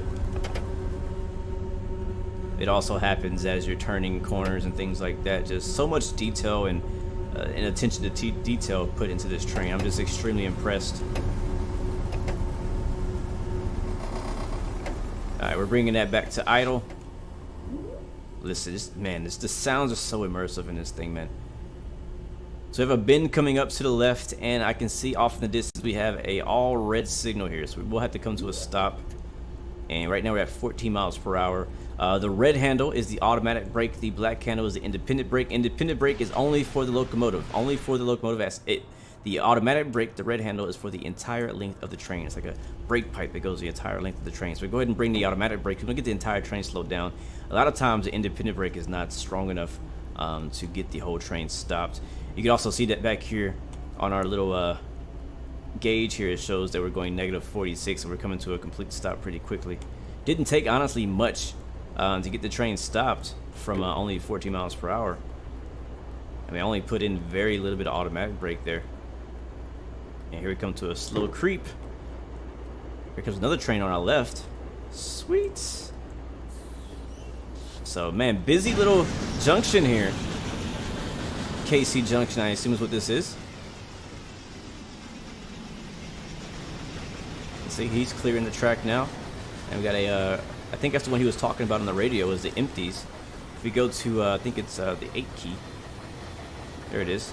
9717 West. I'm going to cross you over to Mountain Sub North Main as soon as the stack train clears the block. Copy that. You see, this is most likely the train we're going to be going on to, so he's actually in our way. I think he's going to cross us behind here. So we got to wait for this guy to clear the track as well as that guy too. So I think he's going to put us behind there, which is pretty cool. But again, one thing I like about Train Simulator is a lot of the routes, a lot of the add-ons have, you know, very active routes. I personally really enjoy an active route. I don't like just, you know, going onto a really long stretch of track and you just don't see nothing. You don't see anybody, no other trains. Like, it just feels dead, like nothing's going on. And I understand that it's like that. It's like that in real life, where you'll be driving for hours maybe, and you may not see another train, you know, pass you. But in the game, in the sim, just for that, you know, just a bit more, I don't know, it's more fun, more interesting, you know what I'm saying, to have a bit more traffic on the rails with you, so you don't feel like you're just alone, you know what I mean? So I think this is a perfect example of, we had a train coming from right to left there, and now we have another one coming here, and we have to actually wait at a signal for them to pass for us to actually get going. And I think that's really fun, really cool. But that's one thing I really like about this one. All of the scenarios, I think there's 5 scenarios that come with this specific locomotive. I think the actual route has maybe 10 other not scenarios, but they use other trains. I prefer to use this one, so I've only done those. But I think there's 5 scenarios, and they're all a lot of them are very challenging, but they're all just like this, very busy, lots going on throughout the route, lots to do, lots to watch out for. We gotta watch out for signals, watch out for hills, traverses, all kind of things like that. So now we're waiting for this signal to switch back to green. Listen to that right there, man. That is beautiful, beautiful, beautiful. All right, let's go ahead and hop back into the cab here. And we're actually going to release the brakes. We're not on the hill, so we can release the brakes early. Actually, I never actually applied the brakes. We've just been sitting here. So it's going to wait for that signal to turn to green, and we'll be ready to go. There's also, if you guys noticed it, thank you very, very much for that subscription. Welcome to the Blu-ray family. I don't know who that was, but I'm not live right now. But thank you so much for the support, man. We got see W right here. That means whistle. So once we get moving past this sign, we have to actually whistle to announce that we are moving past here. So we're still waiting. So instead we have to wait for it to pass the block. If you're not familiar with train sims, between signals, I believe, is considered to be a block. So once the train passes the next signal, he's out of the block, and this won't change to green until he's completely clear of that entire block. So he has to get to like way back here. So if we go back to the back of the train, we'll see that he has, you know, he still has a ways to go. I'm not sure where the next signal is. He might have passed it. The next signal should be down there somewhere. So he should be about clear. There it is. We got the yellow. We're good to go now. So we give him 2 honks, and we'll get moving.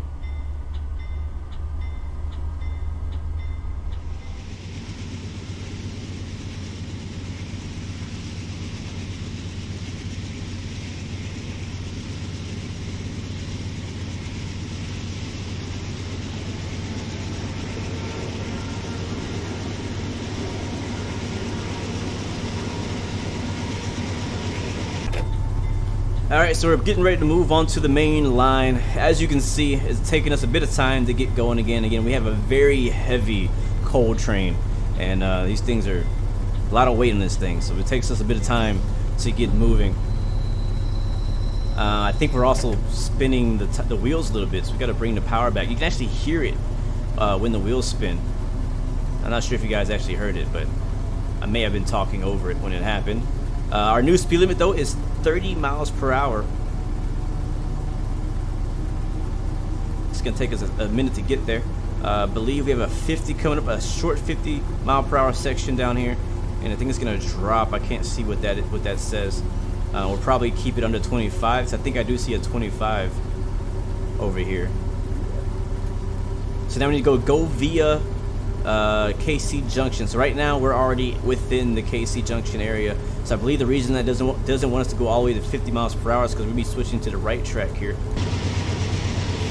Yep. That's exactly what it is.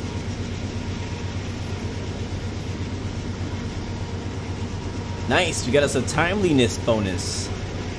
I'm gonna try to finish this entire scenario with at least a positive score. I'll be happy with a positive score.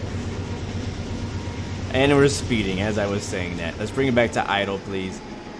Bring the power back. You see, look at that. Negative 16, just that easy for speeding just over, just a tiny bit. So we actually can't go 50 miles per hour until the entire length of the train is past that signal right here. So that's basically the beginning of this block, as I was mentioning earlier. So we're gonna leave it on idle. Again, there's no hills at the moment. Looks like you can see right here, there's a bit of maybe a down gradient coming up in just a little bit, but at the moment we are good to go. But it'll be nice once we get to that 50 miles per hour speed limit. It starts to go a lot faster, and we actually start making some moves and getting going pretty good then, which I personally like.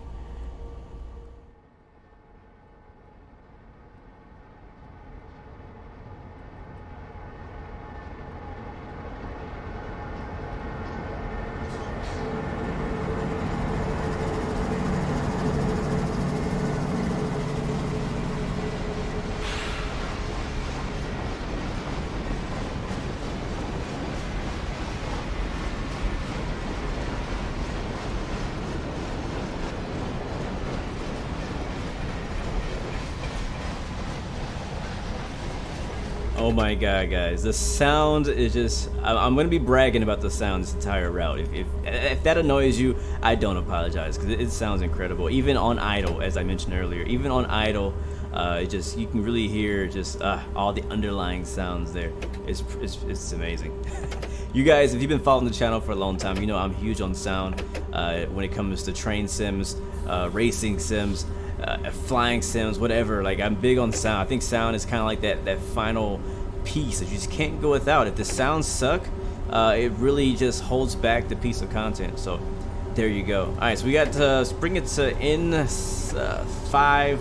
Get a little bit too slow. Again, speed limit is 20 miles per hour. Again, listen to that cabin shake, or cab shake. 20 miles per hour, and we don't want to go too slow because again we want to stay on time.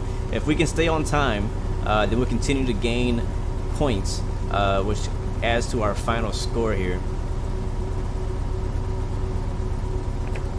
And because we were on idle, and another thing, the physics are very well done as well, not just on this train, but it's kind of like train simulator wide. Let's go back to the back of the train here.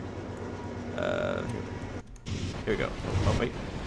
Alright, here in the back of the train, and you can see that train is almost, the back of the train, the rear of the train is almost to the end of this little switch. And actually the physics behind just hitting this switch, making that quick turn, actually does affect like, you know, your forward momentum. So if you find yourself losing speed, sometimes it may be because part of your train is on, you know, is actually on a curve. So you got to be careful with that. So it's really interesting, the physics behind how these trains work. And here we come, about to get to the end of the block, as I said, or sorry, the beginning of the block. Once we pass this, it'll basically make any train before this point free to go. And there we go. So now at the front of the train, now we can go to 50 miles per hour. So we can go ahead and hammer on that, on the power. We should be able to stay at 50 miles per hour for a while. You can see we've already kind of maxed out the RPM. The amps are at 800. I'm not a real train driver, so I don't know where you actually want that number to be. There probably is somewhere you don't want to exceed, so that you don't, like, you know, kill the engine, stall the engine. But yeah, picking up speed. We're still on an even grade. Surprisingly, we haven't gone up in the grade or even down. I mean, you can see a lot of mountains out here around us, but right now we're staying level, at least for the time being. But it may not be for long. We'll see. If there's ever going to be a runaway train, it's going to be on this route. That's our alerter, that little red checker. You can press the Q key. I think you can also press this button here to acknowledge that alert. If you do not acknowledge the alert, it will automatically kick on your emergency brakes. And then, yeah, you'll come to a stop, whether you like it or not. So we got green light here, yellow on the other side. See, now we're moving, so now this feels good. Now we're actually feel like we're traveling somewhere.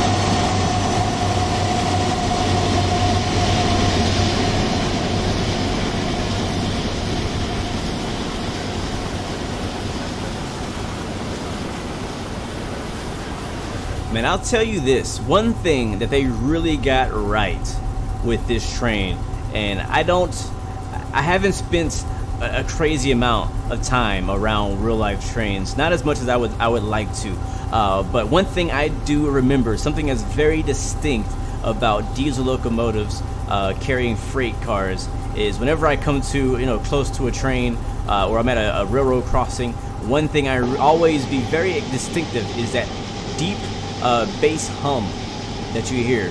You can kind of hear it here.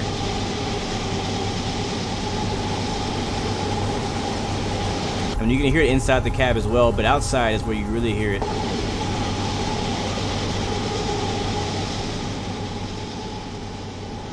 But it's, listen to that. It's like that deep hum, that deep bass hum that you hear whenever a train rolls by. Very distinctive from diesel engines.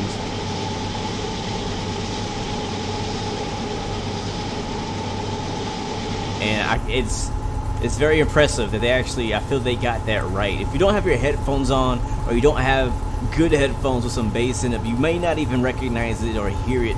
But it's one really distinct thing that I always hear. I mean, obviously you hear the horn. That's something you definitely recognize from the train in real life. But another thing you really that really translates over from the sim to real life, maybe not as good as in real life, because in real life you actually feel the sounds of a diesel locomotive train driving by. Like, you feel it in your feet, whether you're sitting in a car, if you're in a house, whatever that may be.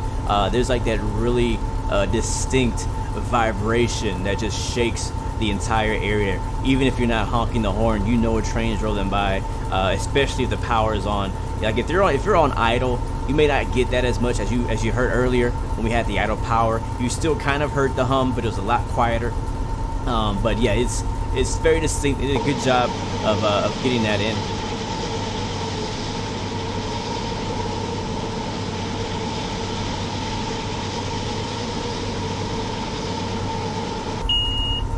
Here's our alerter again.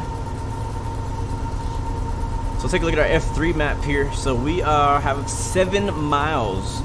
We need to go via east-north track. Look at that shake as we hit that turn at 39 miles per hour. Here comes another locomotive up ahead. But 7.78 miles coming up before we go via Jansen east-north track. Won't be stopping there. We'll just be going past it. There's another buddy over there. Quick honk.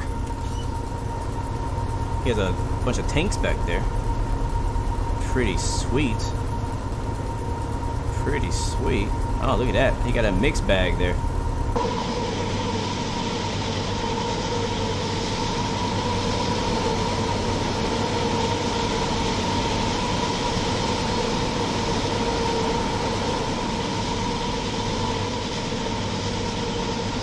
Yeah, that train's not very long. Ours is a bit longer. But again, like I said, it's really nice to have trains going up and down the railroad. Being able to see, you know, it kind of gives your eyes something to do, something to keep you occupied while you're just kind of cruising along. I mean, we're still trying to climb to 50 miles per hour. We're at 40. We're at max power. We've been at max power for a while now, and we're not even climbing. This is just an even railroad here. Is that okay? There's another another switch right there. I thought I saw a branch on the track, but I was wrong. There's our alert alarm. Hit the Q key again, so go ahead and acknowledge that. And again, just kind of loving that little camera shake as you're bouncing up and down. If you ever watch any of the videos on YouTube of like real drivers, real engineers driving these trains, you'll notice that they're just like bouncing up and down as the train is hitting some of the uneven rails or bumps or whatever it may be. And is that a red signal? Uh-oh. Okay, we're good. I was like, is that for me? Am I supposed to stop? I guess not. If we had run a red signal, it would have told us. It would have basically, we would have failed the mission right then. I kind of wish that, and not only in Train Simulator, but in Train Sim World as well. Hold on a second. West, keep your eyes open for restricting signals at Donald East. I have an empty grain having trouble making the hill and may not be in the clear by the time you arrive. Over. Alright, so that kind of keeps you on your toes right there. He's like, hey, letting you know, there's a train ahead of you. He's having trouble getting up the hill, so he may be behind schedule. So you might get some, yellow or red signals coming up, so make sure we pay attention. So, usually I'd be like, alright, I want to control tab or alt tab and go over to YouTube, start watching videos while we're just cruising. But they kind of keep you on your toes by letting you know, hey, there may be a signal up ahead that you need to stop at. So yeah, there you go. Look at that. Look at that. You can actually see the end of the train right there. There's our red locomotive in the back. I don't know how heavy our load is today, and I don't know how many cars we have back there. I would like to know. I don't know if there's a way for me to find that out. I mean, we could obviously count, but I'm not gonna count. Not gonna do that. Maybe we can go. Uh-oh, alerter. Maybe we can go here. Yeah, I don't know how to.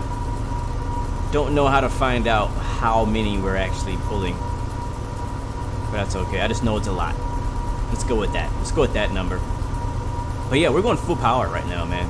And we just barely started hitting a 0.1% gradient. And we're still struggling. I don't think we're going to be able to reach 50 miles per hour.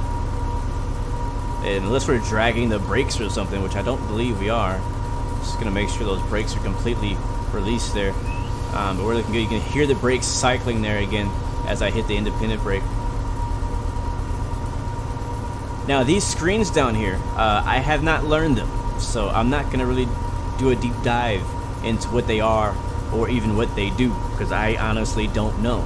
I do know that you can press a few of these buttons and they do things sometimes when they want to.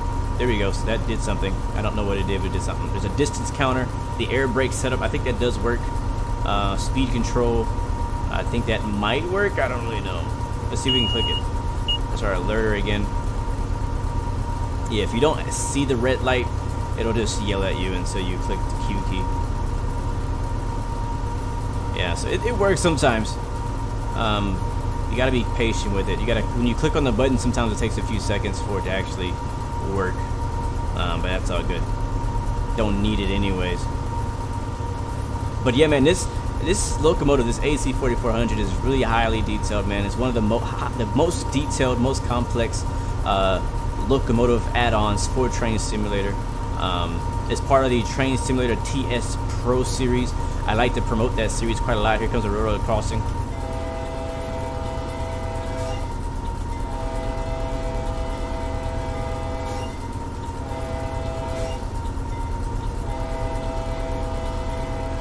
But yeah, one of the most detailed trains. It's part of the TS Pro series.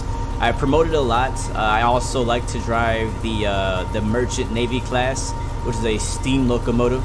It's also a part of the TS Pro series, and again, another one of my favorite trains to drive. It's so detailed, man. I personally come from a flight simulation background when it comes to gaming, and I personally like more complex simulations. You know what I mean? Like, anybody can just, hop in the train and press forward and stop, right? But I like to have a bit more to concern myself with, especially on these longer trips, because other than that, you're just looking at scenery. And let's be honest, Train Simulator has scenery from like 2005, so it's not gonna get that great when it comes to scenery. It might be a little interesting, but it's not gonna be that great. Definitely nothing compared to Train Sim World and other games that I play, like Microsoft Flight Simulator. Hint, hint. So it's good to have some good complexity in the system that you have to worry about. Like in the steam trains, you got to worry about the water level, the steam level, the coal level, all that kind of stuff. In this train in particular, you got to right now it's pretty easy. I'll be honest, it's a pretty simple drive so far. But once you start taking this train out to steep grades and stuff like that, and then it gets really interesting. Even if you're driving in like the rain or in the snow, you got to think about sand. You got to think about getting the train started on hills, keeping the train from getting away from you when you're going down a steep gradient. Trust me, it's harder than it sounds. Whenever I think it's the next scenario after this, we're not gonna be doing it today, but trying to go down a grade with a load this heavy, you basically are just kind of pumping the brakes all the way down. You have the throttle, probably have the dynamic braking on, trying to help you slow down with the engine, and then you also have the automatic brake kind of coming on and off, trying to keep the train from going too fast and going over the speed limit. And the speed limit is there for a reason, because if you get about that fast, you're not very far from uncontrollable, and that's not a joke.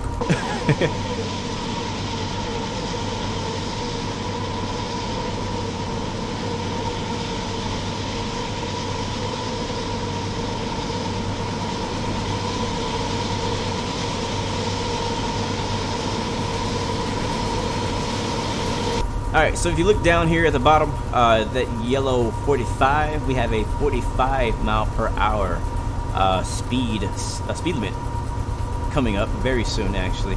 I don't know if there's any signs that say it. Let me see if we can find a sign that says 45. I don't see anything. It might be this one, right? This yellow sign. Yep, that's what it is. That's our speed limit sign. The good news is, we're nowhere near 45. We're at 41. There it is. 50, 45. So I believe 50 is where we came from.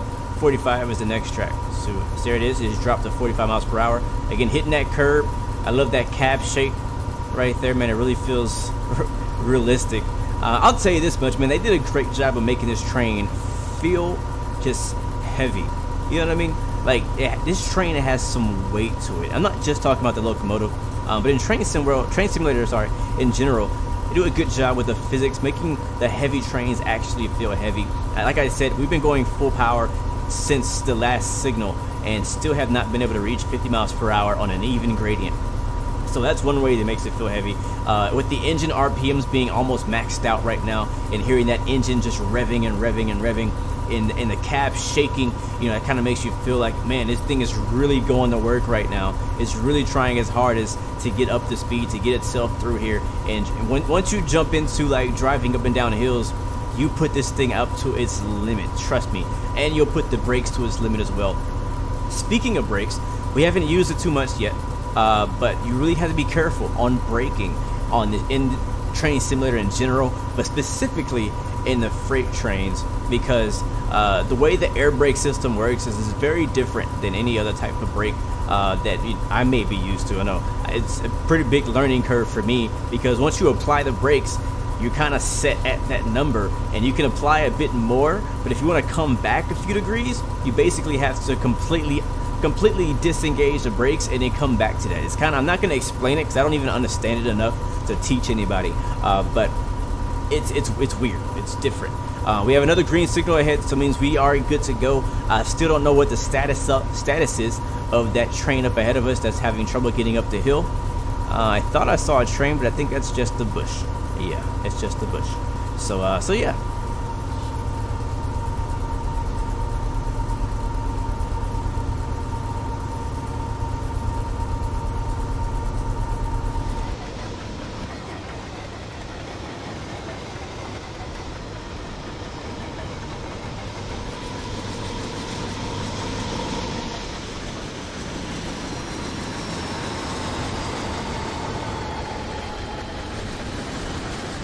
Oh, shoot. No. I was trying to get some exterior views and my alerter went off, and obviously since I was outside the train I couldn't hear the alerter go off, so now the emergency brake is now automatically applied, and that sucks. For one, it may surprisingly it didn't actually translate to our points, but it's still extremely inconvenient, and I don't know, I'm gonna have to reset it now, which is great. So set the brakes, it's basically to fully apply it here, if it'll let us, and it will set the automatic brake as well. Oh, don't you love it? Don't you love it?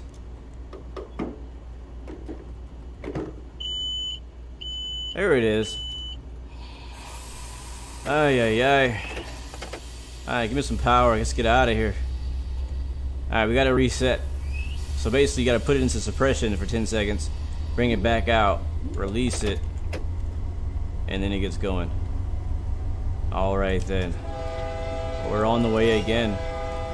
Alright, so this time we are on a bit of a hill. It's not a steep hill. It's not a steep hill, but it's a hill. So it took us about, we went to like N7, I believe, N6 or N7, just to get us moving out of the yard. And that was with no gradient at all. So now we're at a 0.2%.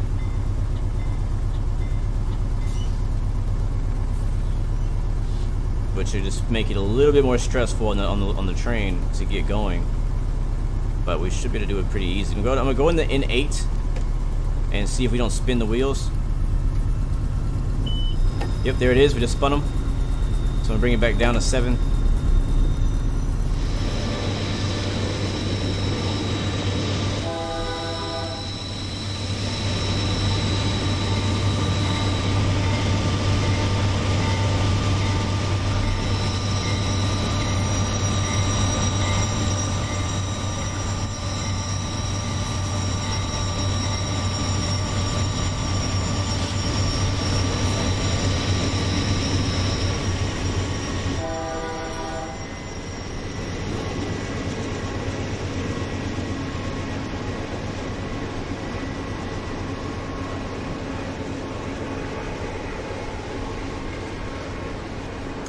Alright, we're good. We're good. Just a little minor setback. We got this, baby. Yeah, so make sure you pay attention, because the alerter comes on. It'll give you a nice little penalty stop, put you in the penalty box. So alright, so we're rolling again. We're probably gonna be behind schedule now. We need to be there at 16:43, and it's already 16:45. So we're gonna be about what's that? I don't know, 4-ish minutes late, and we'll just see what happens. But all right, so we can probably bring it to N8 now. I mean, think about it, man. Earlier we were struggling getting to 50. We didn't even make it to 45. So now, kind of starting over, trying to rebuild that momentum, we'll probably be coasting a lot slower now than we would like to be. So, but the good news is we are on the move, even though we may be a little late. But I'll say this much. Again, as I was mentioning earlier, how like the TS Pro Series kind of has you on your toes. You kind of have to pay more attention. Well, that's one of the things you got to pay more attention to is the safety systems, the alerter. If you're on the outside view, just enjoying the view, you know, trying to get some cinematic shots or whatever, like I was, then you could easily miss the alerter call out and you know, get an emergency stop. So that can happen on a lot of different types of trains. And so you got to be careful. So you obviously, you know, I think there is maybe a way to turn it off. There it is again. There may be a way to turn it off for people who just don't want to simulate to that level. That's all good. You know, everybody has a different type of play style. But for me, I like having safety systems on. Even when I'm driving other types of trains, I like to have the safety systems on because it gives me, you know, kind of like an accountability. It kind of makes me pay attention. I could easily get distracted because, you know, you got the same copy and paste trees coming by. You know what I'm saying? We got another yellow flashing signal up ahead, so we might actually still have to stop for something. We'll keep our heads up for any red signals. But at the moment, I look good. Look at that. Wow, major timeliness penalty, negative 1100. That's freaking ridiculous, Train Simulator. Come on, man. You're gonna give me a negative for being late? That's horrible. Well, I guess we're not gonna make that positive. Yeah, I don't know if we're gonna make that positive score like we wanted to. We may have failed that because of that penalty stop. That is all my fault right there. There's another alert right there. Here comes a crossing.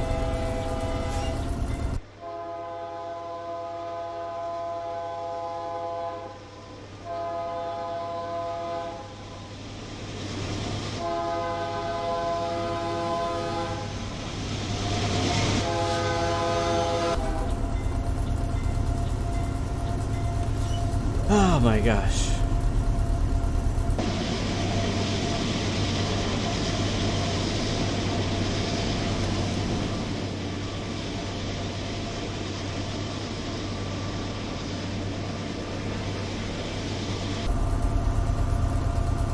So like I'm like afraid now to go to the outside view because I'm like I might end up getting another penalty stop. So I feel like this train is good for people who enjoy staying on the inside of the cab view, which I don't mind. If I were not recording, if I were not showing this to other people, I would not mind just hanging out in the inside view. The sounds are plenty enough to kind of keep my brain tingling while we're rolling here. There it is, coming off of that turn, a little bit of a cab shake there from left to right. Speed right now is 30 miles per hour. I believe the speed limit is still 50. Our stop is coming up in less than a mile and a half. There's another alerter message there. I don't know. Uh-oh, not what I wanted to do. Yeah, this is going to be our final stop coming up in just a few minutes. So we are almost done. We are almost there. And the thing about this route, man, if I go to the outside view, you'll see how long it is. So, I mean, it took us this small section of track here up to our next stop is going to take you about an hour. It might have taken me a little bit longer, but it's a pretty long track. And, you know, some sections are faster than others, but a lot of it's actually pretty slow. I mean, look at this section. I don't even know where this is or what. I don't know. Yeah, that's crazy. So I may have to, like, maybe on a live stream in the future, maybe we'll try to see if we can go from one side to the other, but it'll probably take you a few hours to get from one side to the other side of this map. It's pretty large. So yeah, yellow signal coming up ahead. We got a semi American truck simulator rolling over the top. Alerted, there it is again. We have 45 mile per hour speed limit coming up in about a half a mile, and we have just over half a mile until we get to our last stop for this scenario. But I've been enjoying it. Like I said, I know I said this multiple times, And I'm not sure where you're coming from, if you're new to train simulators, or if you know, you're a seasoned vet, if you're a train sim enthusiast, or you're just a train enthusiast. This is my personal favorite route. And if you're somebody who's looking for another level of simulation, if something a bit more complex, this is definitely the train for you. If you're brand new to train simulators, I may not recommend it unless you just want to dive right into the hardcore stuff, which you might want to do. And if that's you, then all good. Like I said, I love it. It's I think it's just my first TS Pro train, so I'll be looking into more. But here we go. Time for us to get stopped in about a quarter mile. Look at that, Canada. Love those liveries there. We need to get some brakes in. Set the automatic brake to the low setting, and we want to get stopped before that next signal. The signal's right there. Like, that's it. There's the end of the line. If we don't make it, we will crash. So I'm gonna set that brake. I don't know if we're gonna make it, actually. Yeah, I don't think we're gonna. I don't know. I'm not very confident we're gonna make this stop. We're at 20 miles per hour and the brakes are fully applied. We're not gonna make it. Nope. Nope. Dead. Wow. Oh my god. Well, I did a great job. Well, I told you guys I failed this mission well, maybe not this one, but I failed driving this particular train many times for various reasons, and that right there is one of them. Why does this happen every time I try to do a train simulator video? At the very end, the whole thing goes pretty darn smooth, except for that penalty. The very end, I end up derailing the darn train, and we didn't get no stars, no XP gained because I failed. Hopefully you guys can do better than I can. I'm gonna go back and redo this again and try to beat it and get some stars out of it. But hopefully you guys enjoyed the video. Thanks for watching. Remember, you have 3 choices: give up, give in, or give it all you got. Peace, love, and God bless you. I will see you guys next time, next video. Hopefully next time I won't fail.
Hello everyone, and I am now back. We are going to now run our Steam workshop. So for those who want to go back and have missed anything, we had the Swiss Masterclass between 8 and 9, and then from 9:30 till now we've had Blue Games with Canadian National. Quite an interesting end, I must admit. I've watched the end of that, and that was rather a big shunt at the end there. So yeah, let's get, there we go. So here we are. We are now on the route we played the other day. I think it was last Wednesday, and obviously we didn't get to show it off to its full potential like we wanted to. So what we're going to do is we're going to run this for about 15-20 minutes, and then we're going to run the scenario I totally and utterly failed on the other day to get up the hill. So we're going to try that. So for Matt's tips on firing have helped a huge amount at the moment. So I know that the steam rate in this is about 50% steam. So about 50% coal. And I'm going to add me lamp on.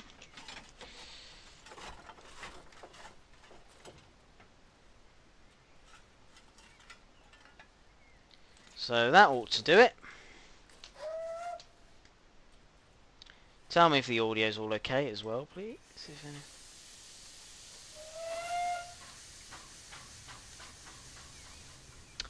Sure, I set the road.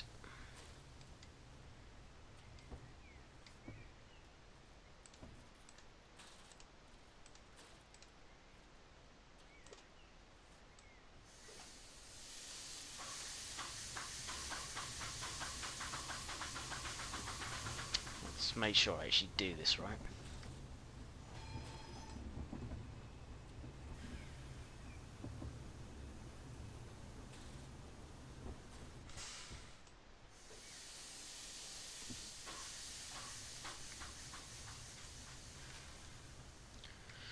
Right, so I'm not going to go and try and attempt going up to the mine, because that's going to be rather fun.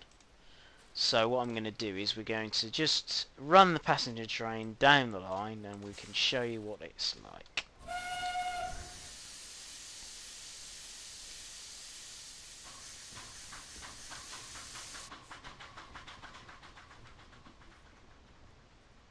I must admit, I do love Welsh narrow gauge steam. It's something I've always enjoyed. Just something so different. You know, you go to Wales and it's so nice. I mean, this route shows Wales, a Welsh narrow gauge off to a T. You know, it shows it off really well. So this is a workshop route, before I forget. I think the mod you should have the route link, I think, from last week, I think. Correct me if I'm wrong.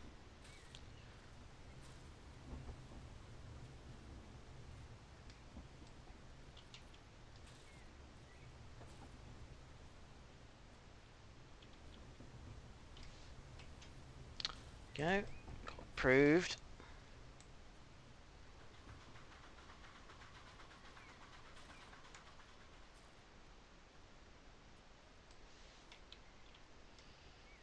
So we now put the brakes on. As you can see now, my pressure is perfect. Matt's tips on, you know, getting it getting it so that it just sits there. You know, now the pressure just sits there. It doesn't move at all.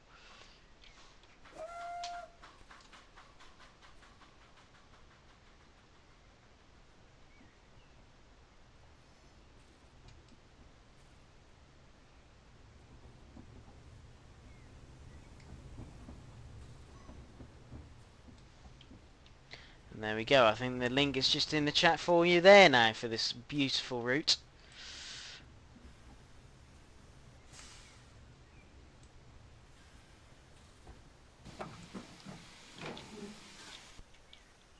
Oh, that was a bit of a shunt, wasn't it?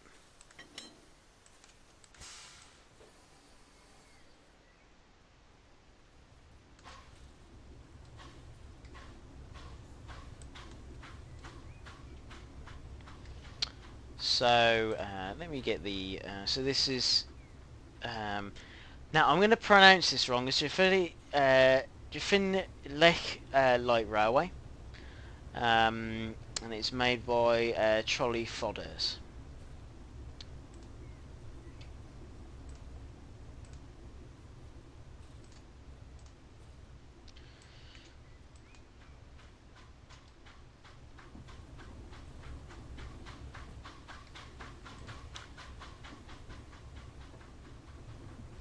Now what I'm going to do is make sure this time the passengers can actually get on this time, because last time, as you remember, I did actually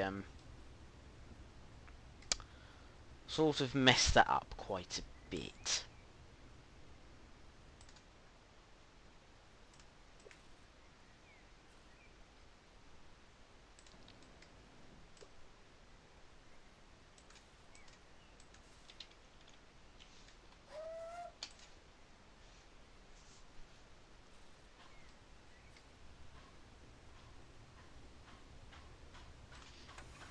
We're actually blowing off now, which means that that's good because my pressure is now staying perfectly.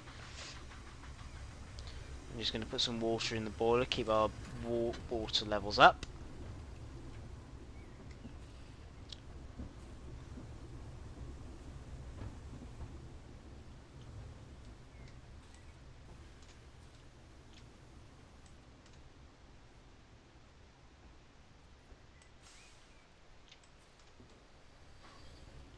Push it back a little bit more. I mean, I could let them walk, but I'm going to be nice. Yeah, it's rather interesting. I'm not entirely sure why it was chosen to have only the doors on one side, off the top of my head. I'm sure someone with... I think it was probably purely because the platforms were all on one side. So their thought was, why build coaches with two sides, whereas it's just on one side? Which makes sense, doesn't it, really? So I've just heard the bell, which does mean that, in theory, we should have permission to go. So we've got the road. So let's stick our head out the window and make sure everyone is clear.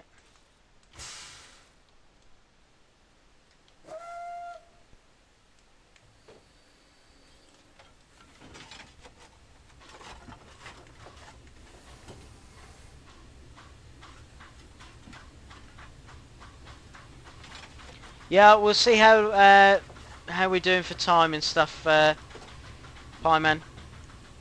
It's just another scenario I'd like to run.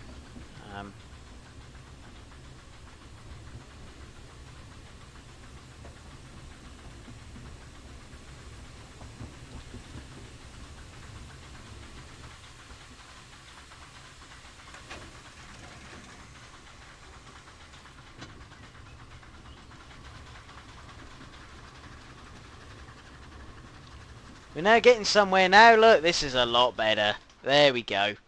Now we can show off the route properly.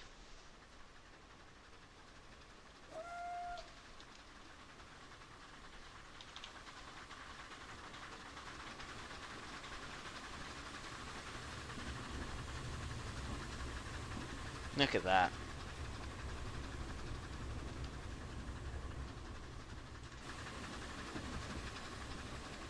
There you go, someone out with his vintage car. Look at that, look lovely.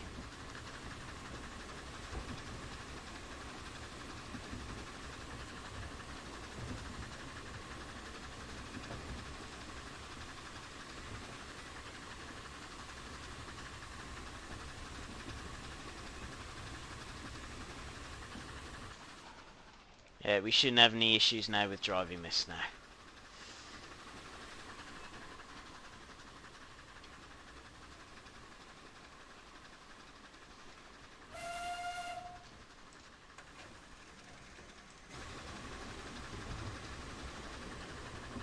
Just putting the injectors on a bit to stop us blowing off, and then we can then shut the regulator. We've got a 10-mile-an-hour speed restriction coming up.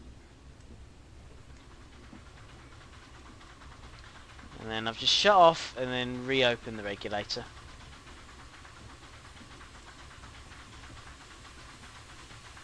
What I'll do is I'm just going to check my road ahead of me.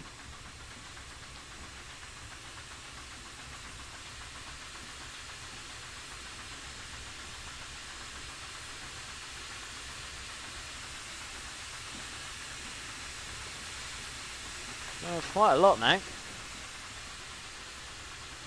Calm it down a bit. Soon get some water in there.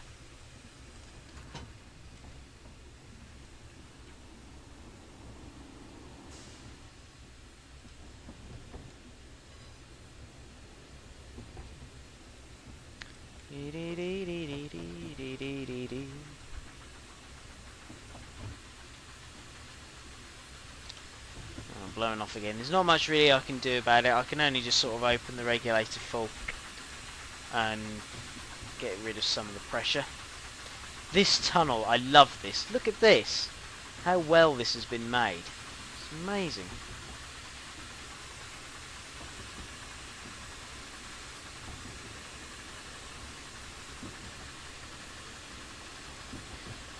So we've now got a 5 mile an hour speed restriction coming up.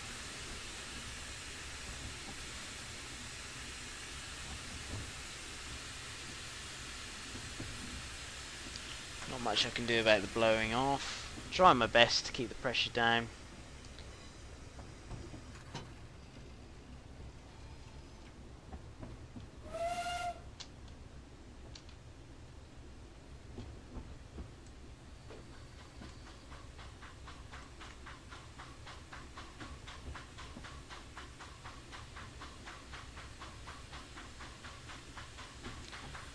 That's an interesting question, Pie Man. So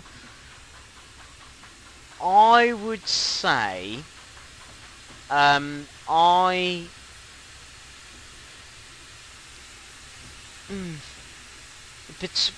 for me it would be between Tallyflin and Festiniog, because the two of those have always had big, a big place in my heart. I've been there a few times now, and they're really great. The other place, which doesn't get mentioned very often, but I think is really worth going, is the Welsh Pool and Landfair Railway.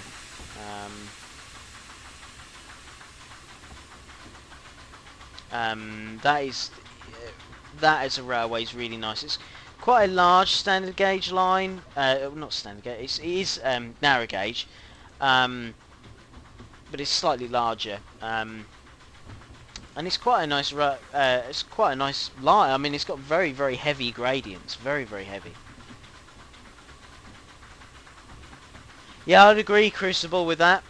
I haven't actually done the Welsh Highland yet. I just realised that I've set the route to come into this platform, but realised that the coaches are on the wrong side, so I've got to change the road. Good job I checked that.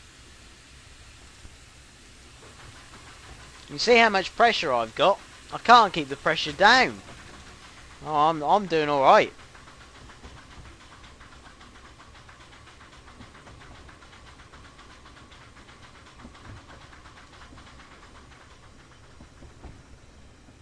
About 5 miles, Pieman.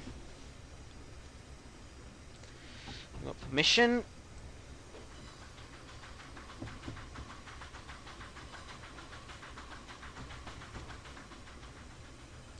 Oh, a bit too much water in there. That's alright. We'll manage.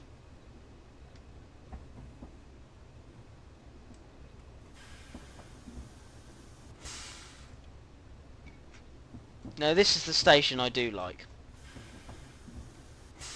Very, very different to anything. Look at this. Reminds me of as a heritage group, and they've got a railway called Statfold Barn, and this is very, very. No, I didn't need to put it in emergency. Oh well, we've stopped anyway. It's fine. Some people are going to have to get out and walk, so that's fine. Can easily get around that fence. But yes, it's a lovely little island platform, and you can imagine sort of narrow gauge trains passing each other here. And it's lovely that it's all next to the street and cobbled streets, which is really, really nice. And you've got sheep in the field there.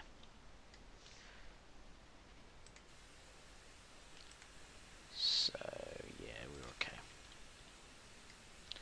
Right. So let's go.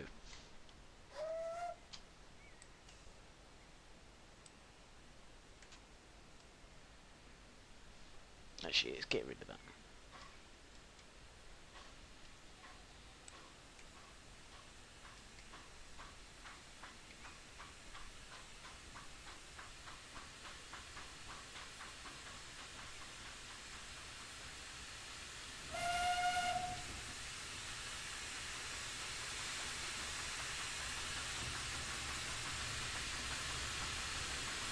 We're already further than we did get there before.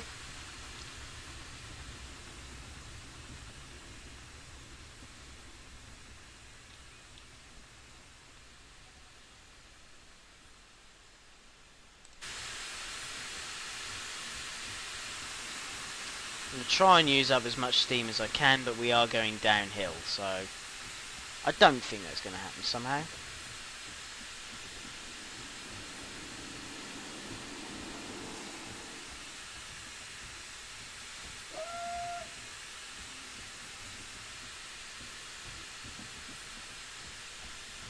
Oh, there you go. Yeah, Crucible has just made a good point. Yeah, the Welsh Highland and Festiniog together is 40 miles. Now they do rail tours, don't they, Crucible? You can go on a rail tour, which you can do both in the same day. It does take you a day to go from Porthmadog to Blaenau, and then back up to Blaenau, then down to Porthmadog again, and then up to Carnarvon and back.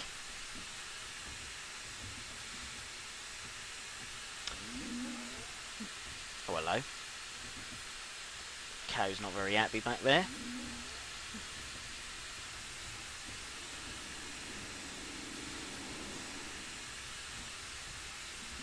Yeah, I think you can, Chris. But I think they do an early train, don't they? So sometimes as well that you can do both in one day. Would be a long day. So worth it. I mean, you know. I just love all this. Look at all this. It's just brilliant. This route is just really good. Look at all the stone work, and really does make you feel like you're in Wales. Got another crossing coming up. Oh, hello. Oh no, that's alright. Mind you, I think, to be honest, they'd hear us coming. Yeah, he's a proper allotment pie, man. Very much a proper allotment.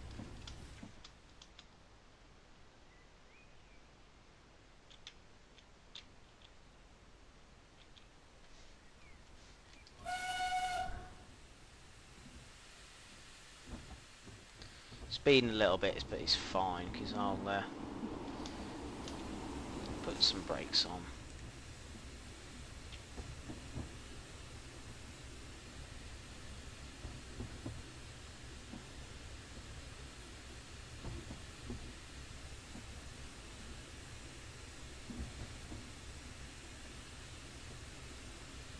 Yeah, Crucible. Yeah, I think it is. Yeah.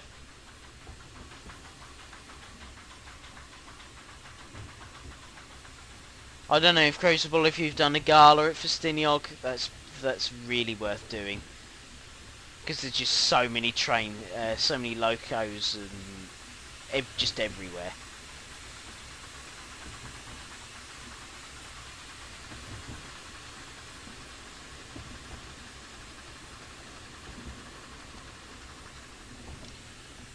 So we haven't got the distance signal.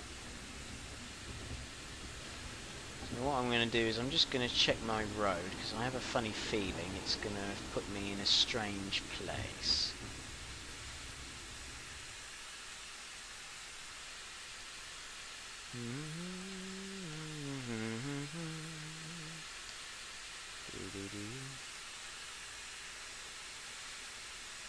There you go, that should do something.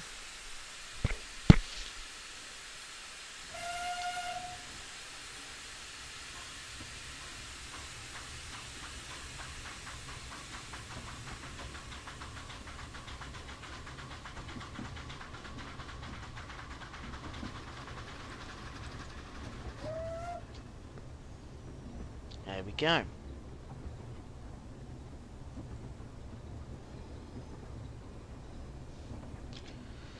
Danger approved. Lovely.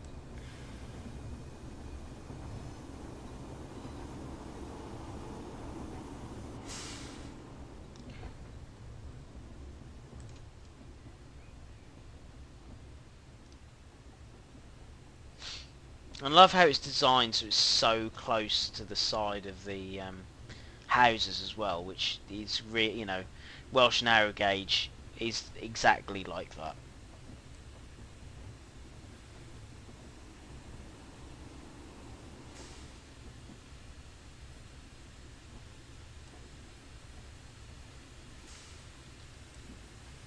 I think, Pieman, it will.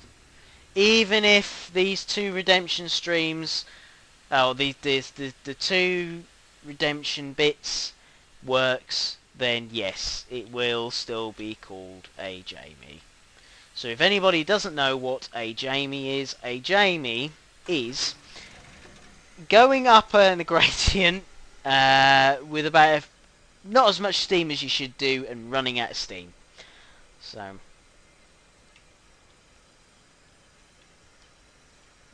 we've got our water in. I'm just going to put some more coal in. Not that we need it, but I'll just put a tiny bit in more.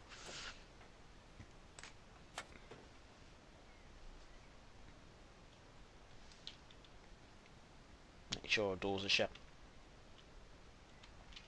Not that you can tell with these, because they do have open doors like this. There you go, look.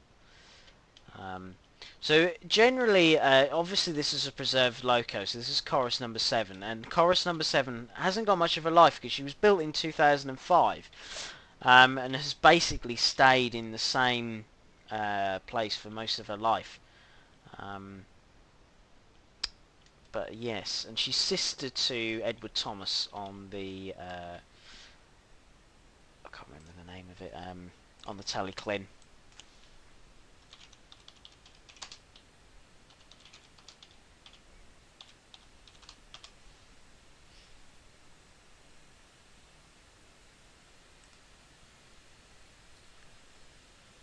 So there we go. Right. What we're going to do is we're going to go to the next station and then we'll do our next piece. Right, let's get a nice departure shot, shall we? With a signal in. How's that? That'll do. Lovely. What breaks off here?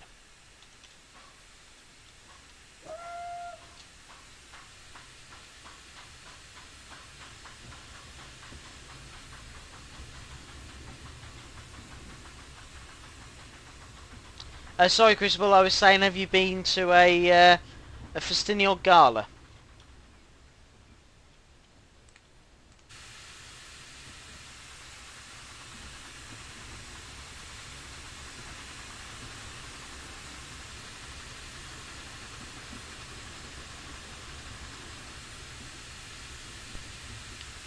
Now, this is the other interesting bit about this.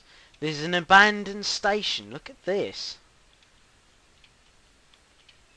Which is really cool. I love this. And it's all still usable. You could come down here and still use this.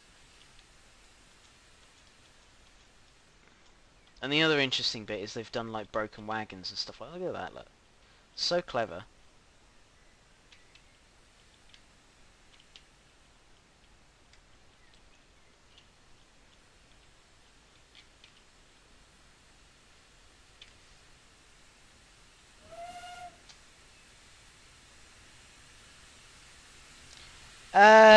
Yes, it is a narrow gauge loco. I can't remember the exact gauge off the top of my head. But yes, it is narrow gauge.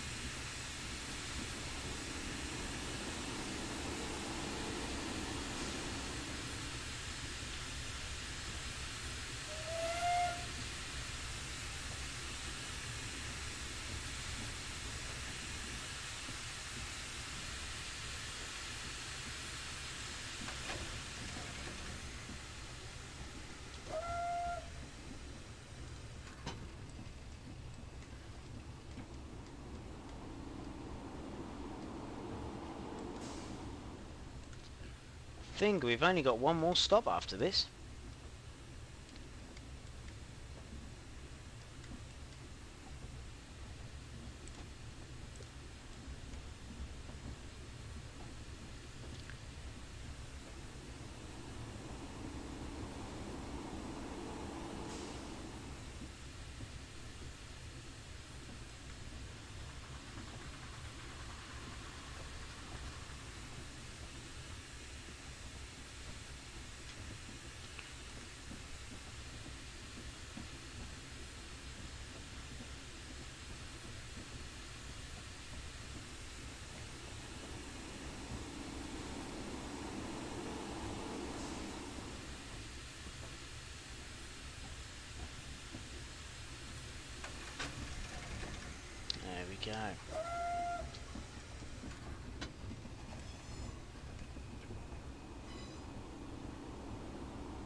we'll just do a quick stop here. I think, to be honest, considering how far the next station is, we might as well just do the last one. It's not going to harm, is it? We'll just do the last station, and then we will then go off to the next scenario.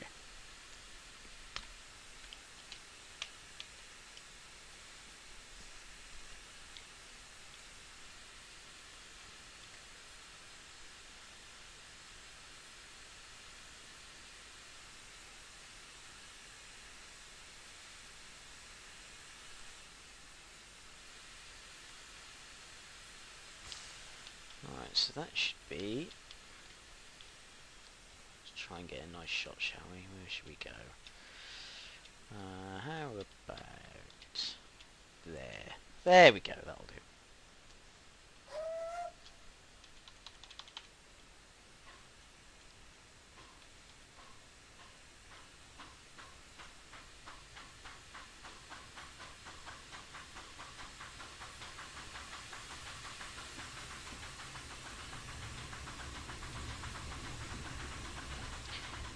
Yeah, that's the one, Pie Man.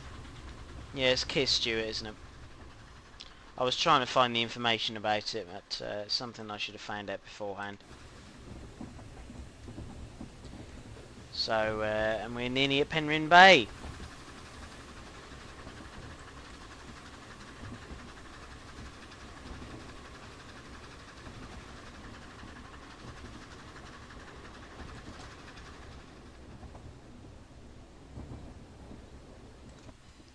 So it's a nice, quick little 5 mile route, but it's got so much potential.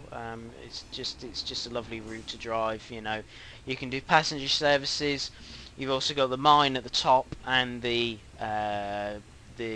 wharf wharf and docks at the other end.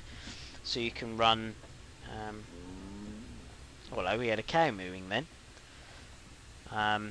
And also you've got all these lovely sounds, like it feels like you're somewhere as well. I thought I could hear cows. There you go, told you. So yeah, and it just feels very, you know, very like you're there.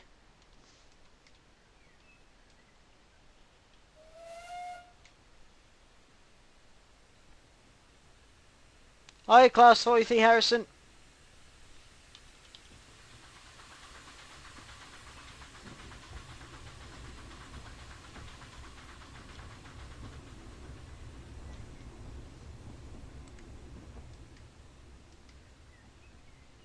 Just realised I've done this again, haven't I? Platform's on the wrong side. Silly me. Yeah, that's correct. Now I've done it the correct side.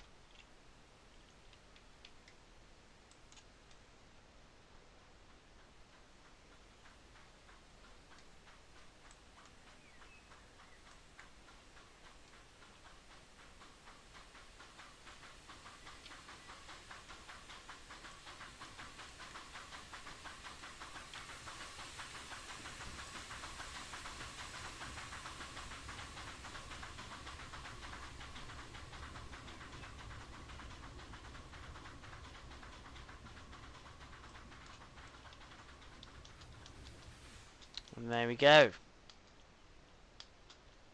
So this is sort of the end of the line for sort of the passenger services. But if I just go over here, you've then got all this to work with as well, which is all like the docks and everything, which is quite amazing.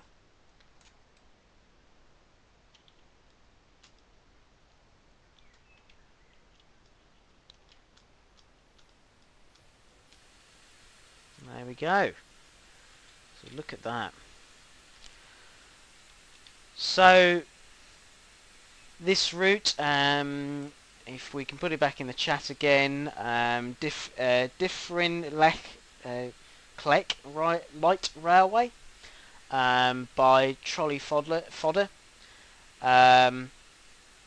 It's 5.2 miles long. Welsh narrow gauge slate railway set in 1937. It winds its way through the valleys, outskirts of Snowdonia, through small villages and farmland. So there we go. Brilliant route. And I didn't fail that time. I didn't lose steam. It was all good. Yeah, you wanted some horn? I'll just give you a quick horn. Oh, it's a whistle in this.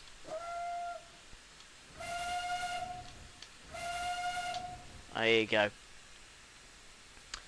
So there we have it. So I will quickly put it on this one, and we will then get up the infamous scenario of me trying to climb a hill. Right, where have we got to? Boxcars to Summit. This scenario is called, wherever it's gone, I did find it a second ago and it's now disappeared. I'm doing well at this. Boxcars to Summit by some rail fan. There we go. Right. Thanks, chat.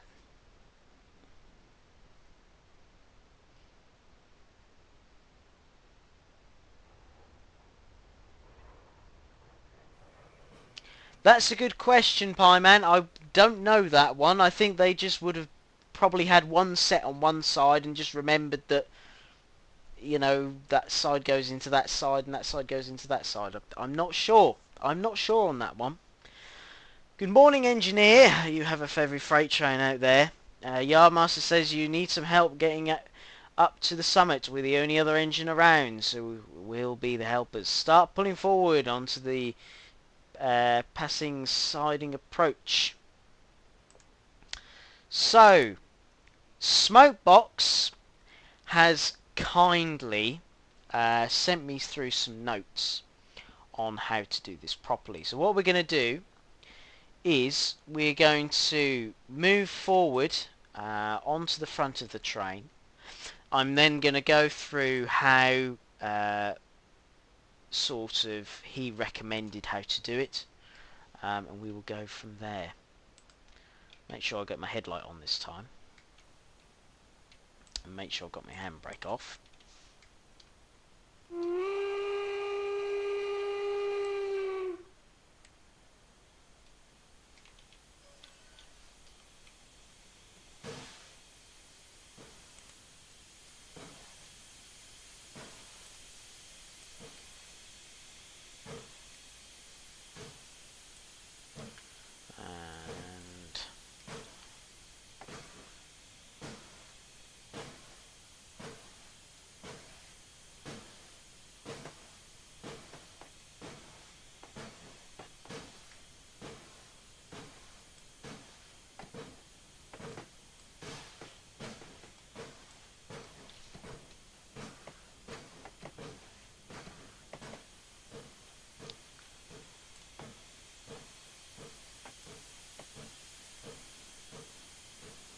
There we go.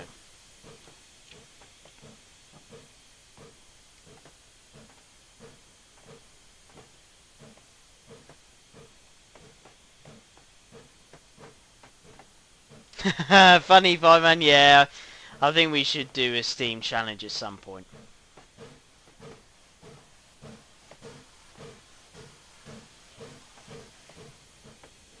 Yeah, no wheel slip that time. Yeah.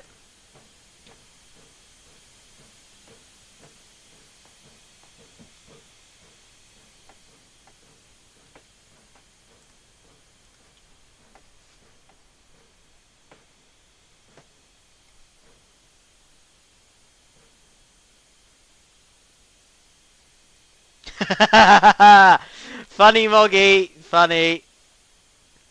Yeah, funny Moggy. It's this is called practicing. Oh dear. There we go. Good, now reverse into passing siding couple to the front of the freight train.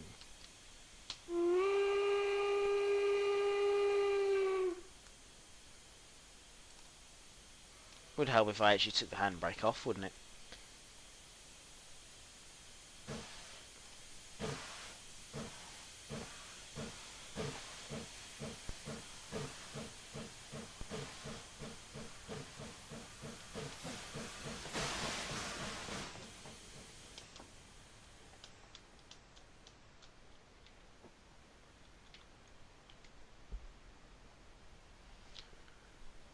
coming nice and smoothly.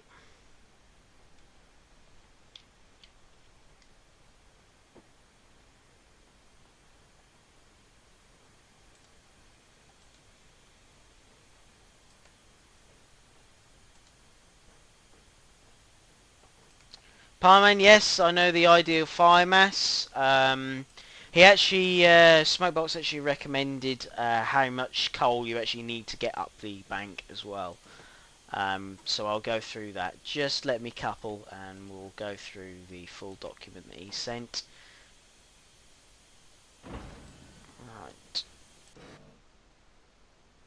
Right. Looks like we're good to go. We'll be stopping at UP sidings once we get to Promontory. Let's go. So let's go through what Smokebox has sent me. So let's assume you've coupled up to and ready to depart. Firebox open. Ideally, if you want to raise the fire mass to 60%, which is 60 libs. So what we'll do is we'll go on to this. Open the firebox.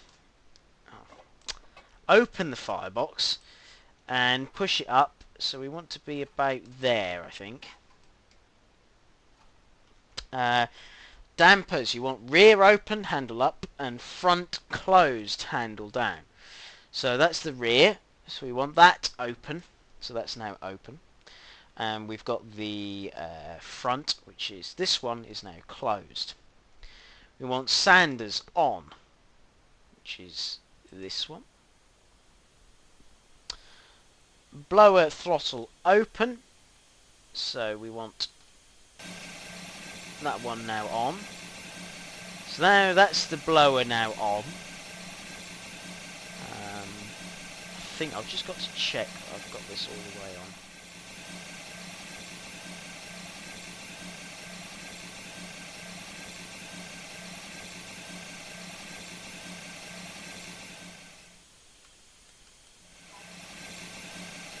Yep, that's now fully on, so we haven't got any issues there.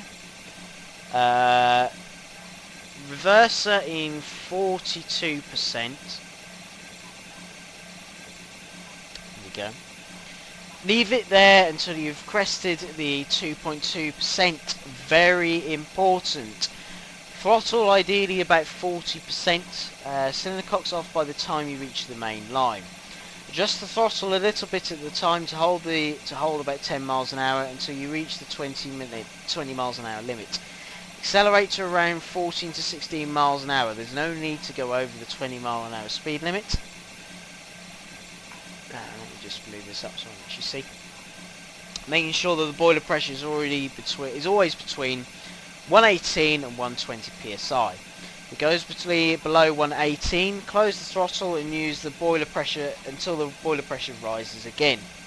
As you reach the start of the hill, throttle will probably go to about 40%, speed approximately 15 miles an hour. As the speed drops to just under 12 miles an hour on the 2.2%, increase the throttle to 52% and leave it there. So what we're going to do is we're just going to increase the coal again. So to get me brakes off,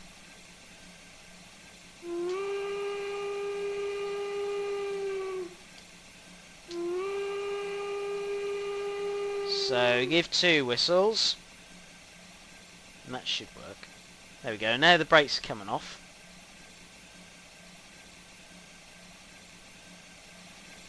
Just give it a minute.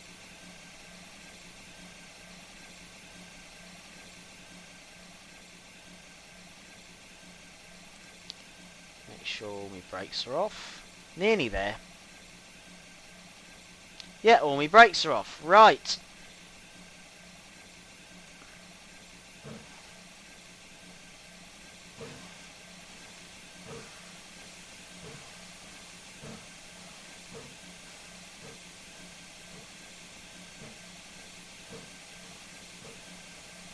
So as you can see, our coal is now at 58%, which is about 60. I mean, we're pretty much there.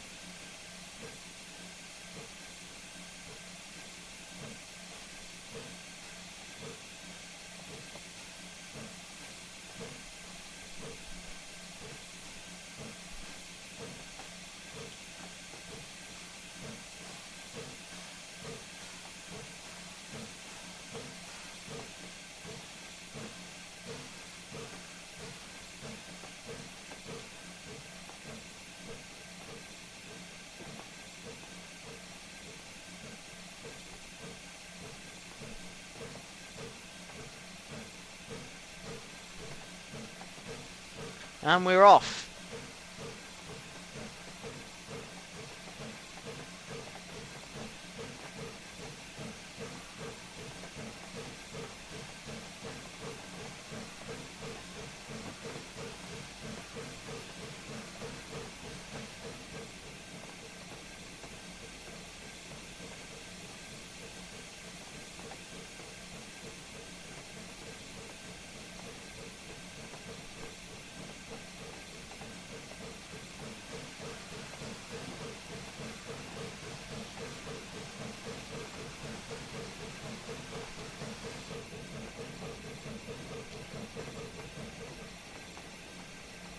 So there we go. So we're now sort of under the 10 mile an hour. Well, we're just a little bit over, but that's fine. Pressure's now coming up.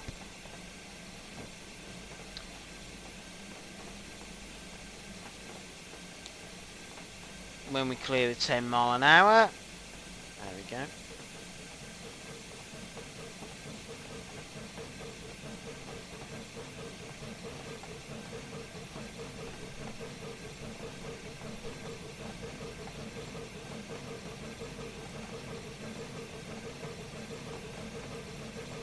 So just shut off the regulator now.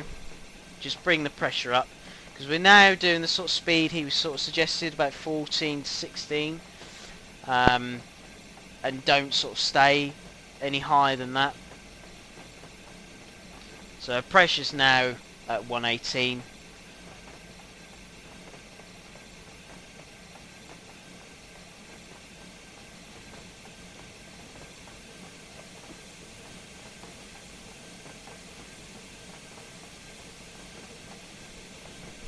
Yeah, it is beautiful, isn't it? Look at that. Double-headed locomotives.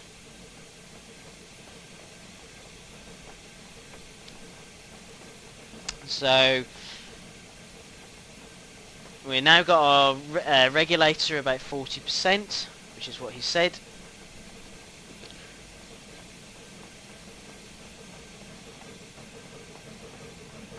Just going to get us a little bit faster. Then drop it down to 40 again, and then when we hit the 2.2% grade,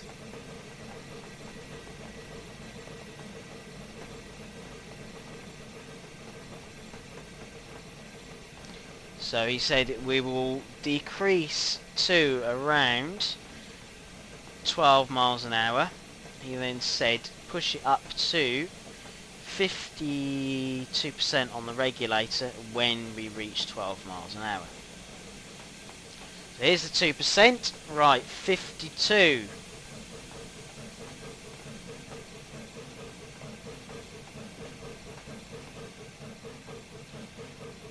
And there we have it. We're there. And that is literally it. That's it.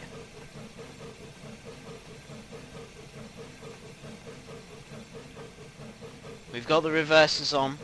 Reversers exactly where we want it to be. He said it should level out about 10 miles an hour.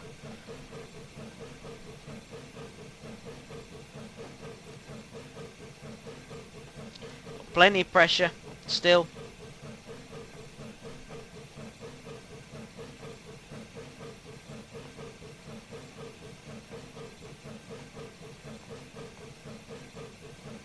I know. We've still got 7 miles to go, but this is the bit that gets you to the end, because you can see now our pressure is now starting to turn to green, which is what we want it to do.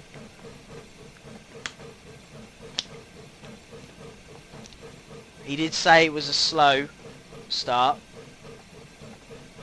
but I think we're further than we already were before. As you can see, look how far we've come now. Must admit though, these locomotives are amazing. Just look at the detail on these, and also I love the bell. Watch the bell.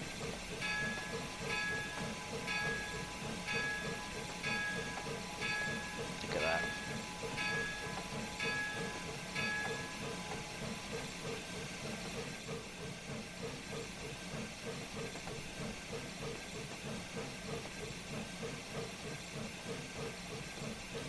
So although we're slowing down, the gradient does slightly level out in a second. This is the worst bit of the grade.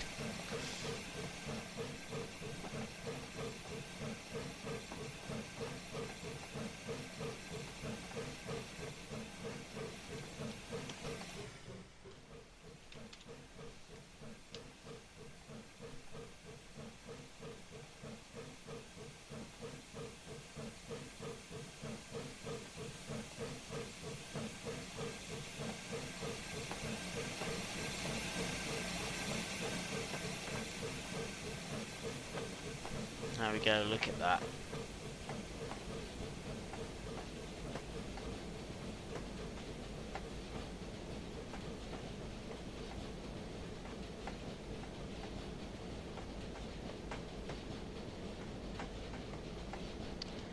And as you can see now, I haven't done anything at all, and we're now increasing speed.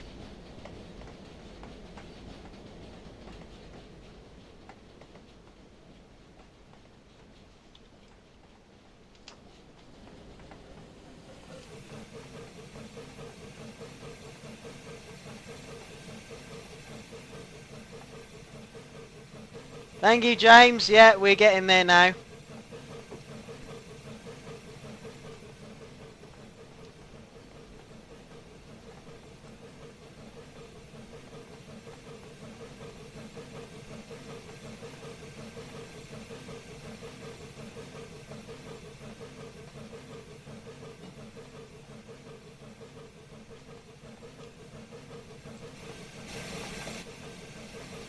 Oh, hello.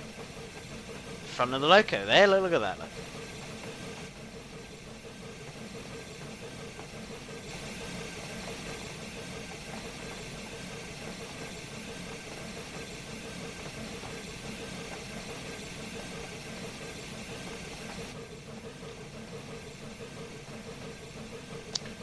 This is Train Simulator 2021 and Matt Burt.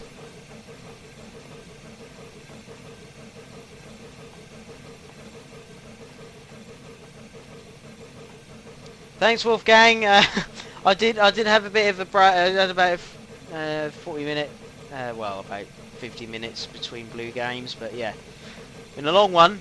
I'm doing. Hope you're all enjoying it.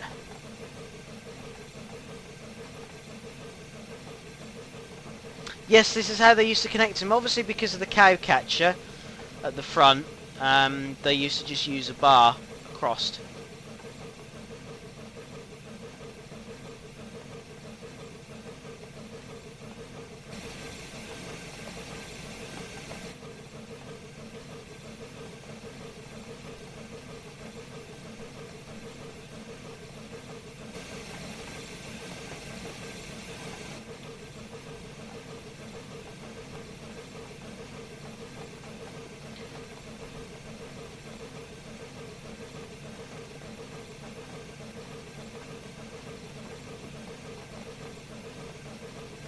I'm going to drop the regulator down a little bit now because we're cruising fine now.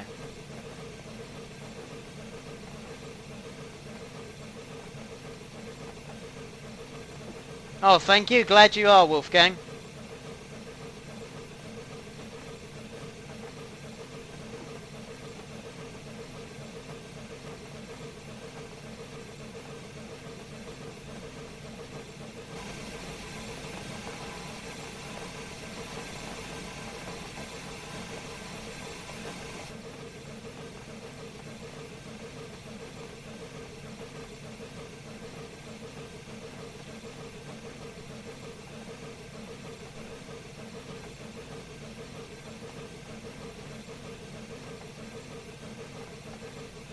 Yeah, I've beat the worst of it, Smokebox.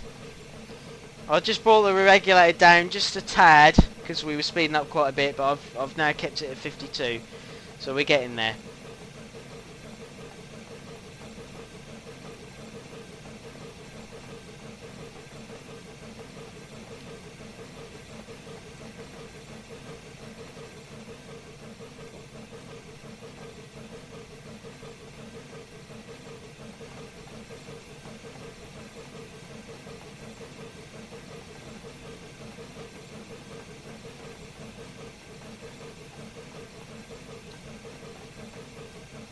So down to 35% and then open the throttle again. Would you say... Right, okay. The boiler pressure is decreasing though. Do you want me to leave it? Smoke box?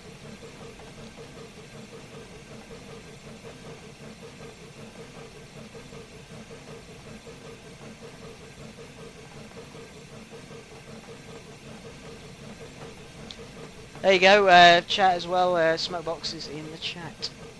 Who made this, who made these amazing locomotives.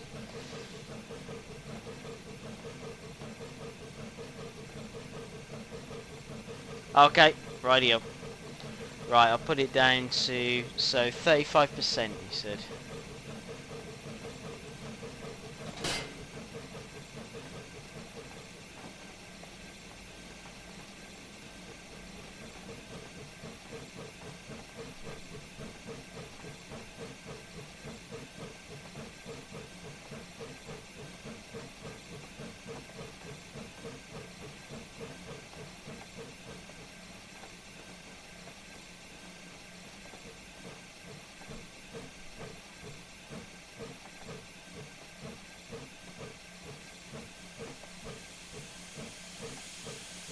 Well, we'll get there.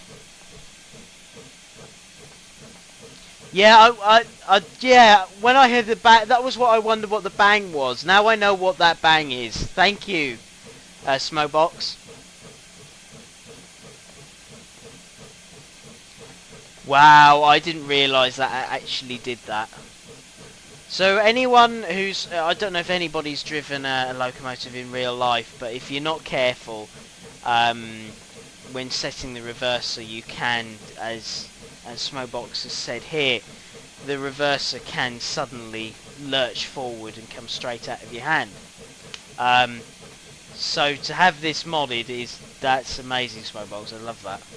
I wondered what it was, and I didn't know what it was until you've now pointed it out.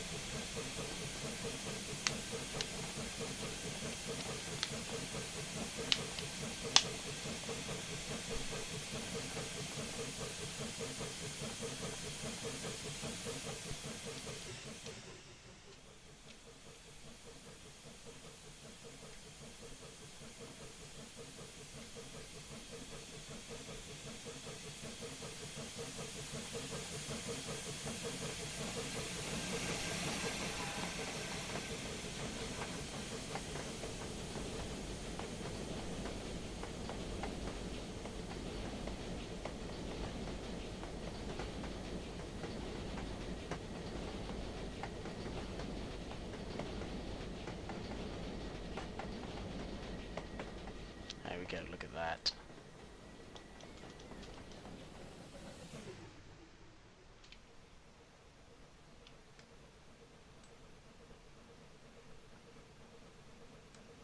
I'm actually speeding now.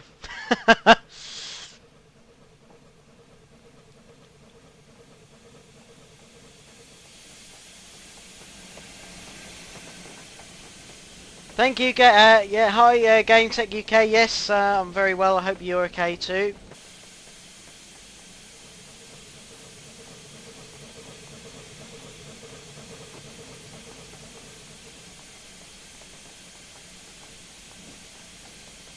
Oh dear, LMS mod. Oh no, yes, I am chuffed. Oh dear, there you go. There's the first pun of the day.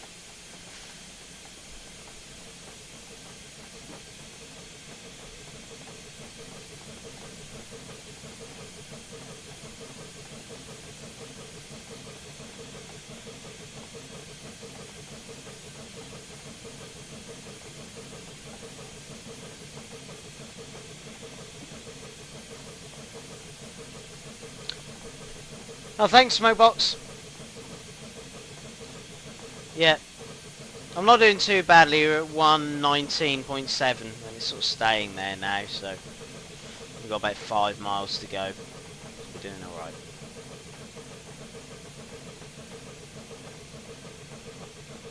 I know someone had asked me if I've driven a real train. Yes, I have. For the person who asked, I've driven about 10 No, pardon me, more than 10, and all the different heritage railways. Um, um, and it's great fun. If you ever get the opportunity, yeah, thank you, Dior Bobby. Yes, I have driven steam locomotives and diesel locomotives, um, and have thoroughly enjoyed it. It's if you ever get the opportunity, just do it. It is really good fun. Going over a trestle bridge now. Look at this.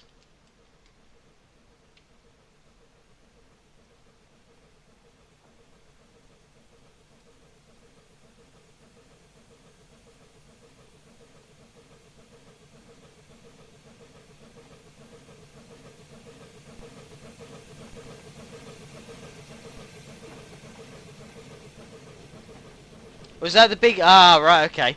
So there's different size trestle along the routes then? I wasn't aware of that.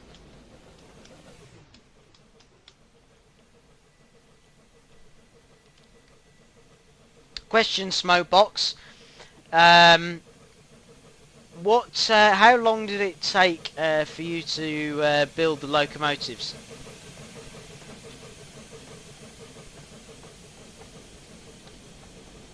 Because it's great having a go with these.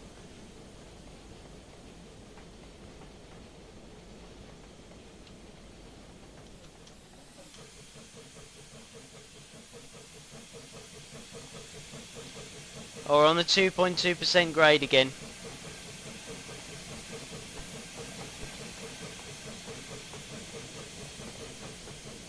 Oh wow!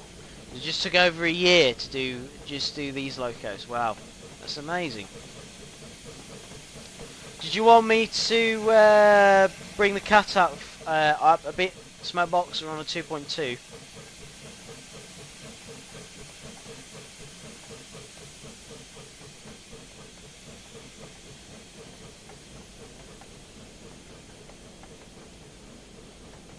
Yeah, I was going to say it does seem quite quick. Okay, leave it there. It's only a short bit. Okay, fine. Yep. Thank you.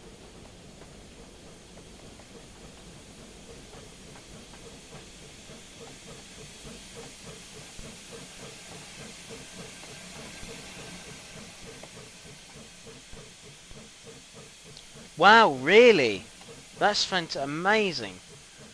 So the FEF3, which Smokebox has just mentioned, took 2 years to make, and these locomotives, which is the Union Pacific's, what were these called, Smokebox? Union Pacific?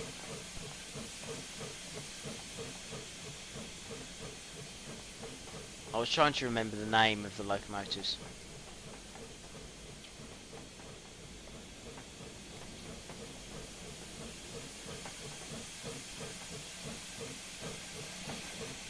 Ah, okay.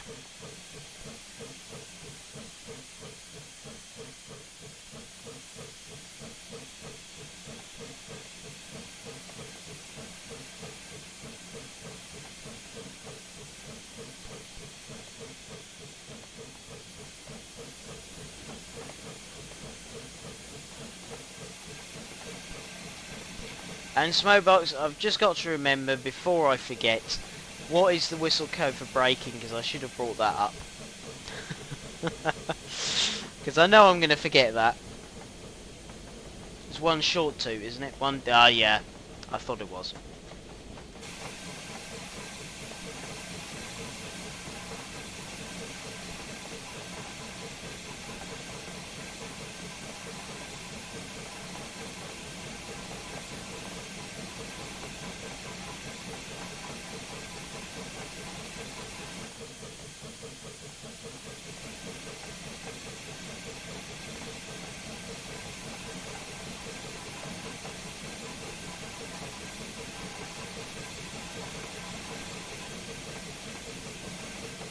Yeah, the pictures as well, Pie Man. Look at that, look, on the back of the tender.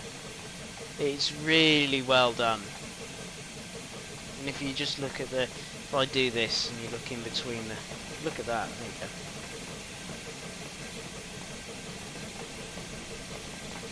Don't know if you're speeding. Look at that.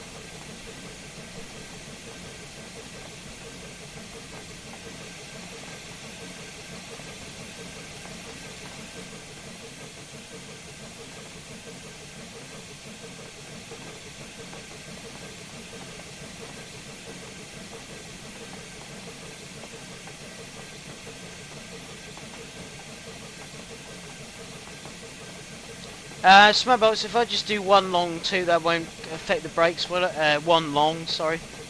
That won't affect the brakes, will it?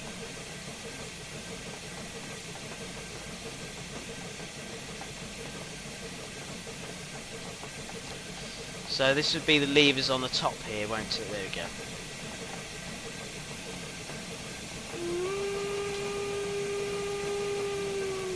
Look at that, there you go.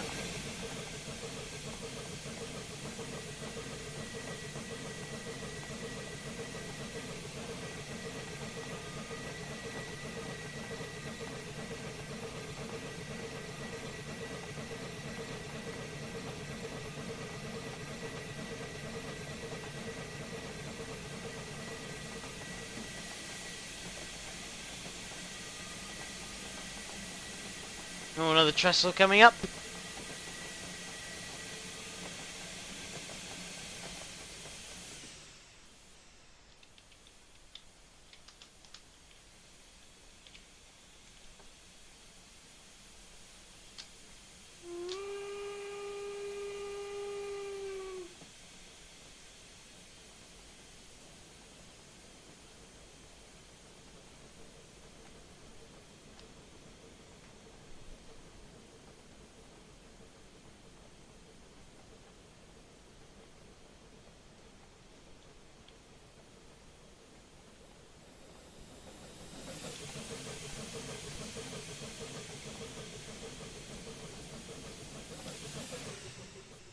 Must admit, this route catches you out of way sometimes. You think it's flat and you think, oh, I'll just shut off the regulator. Then all of a sudden it starts climbing again. You're like, oh no, right.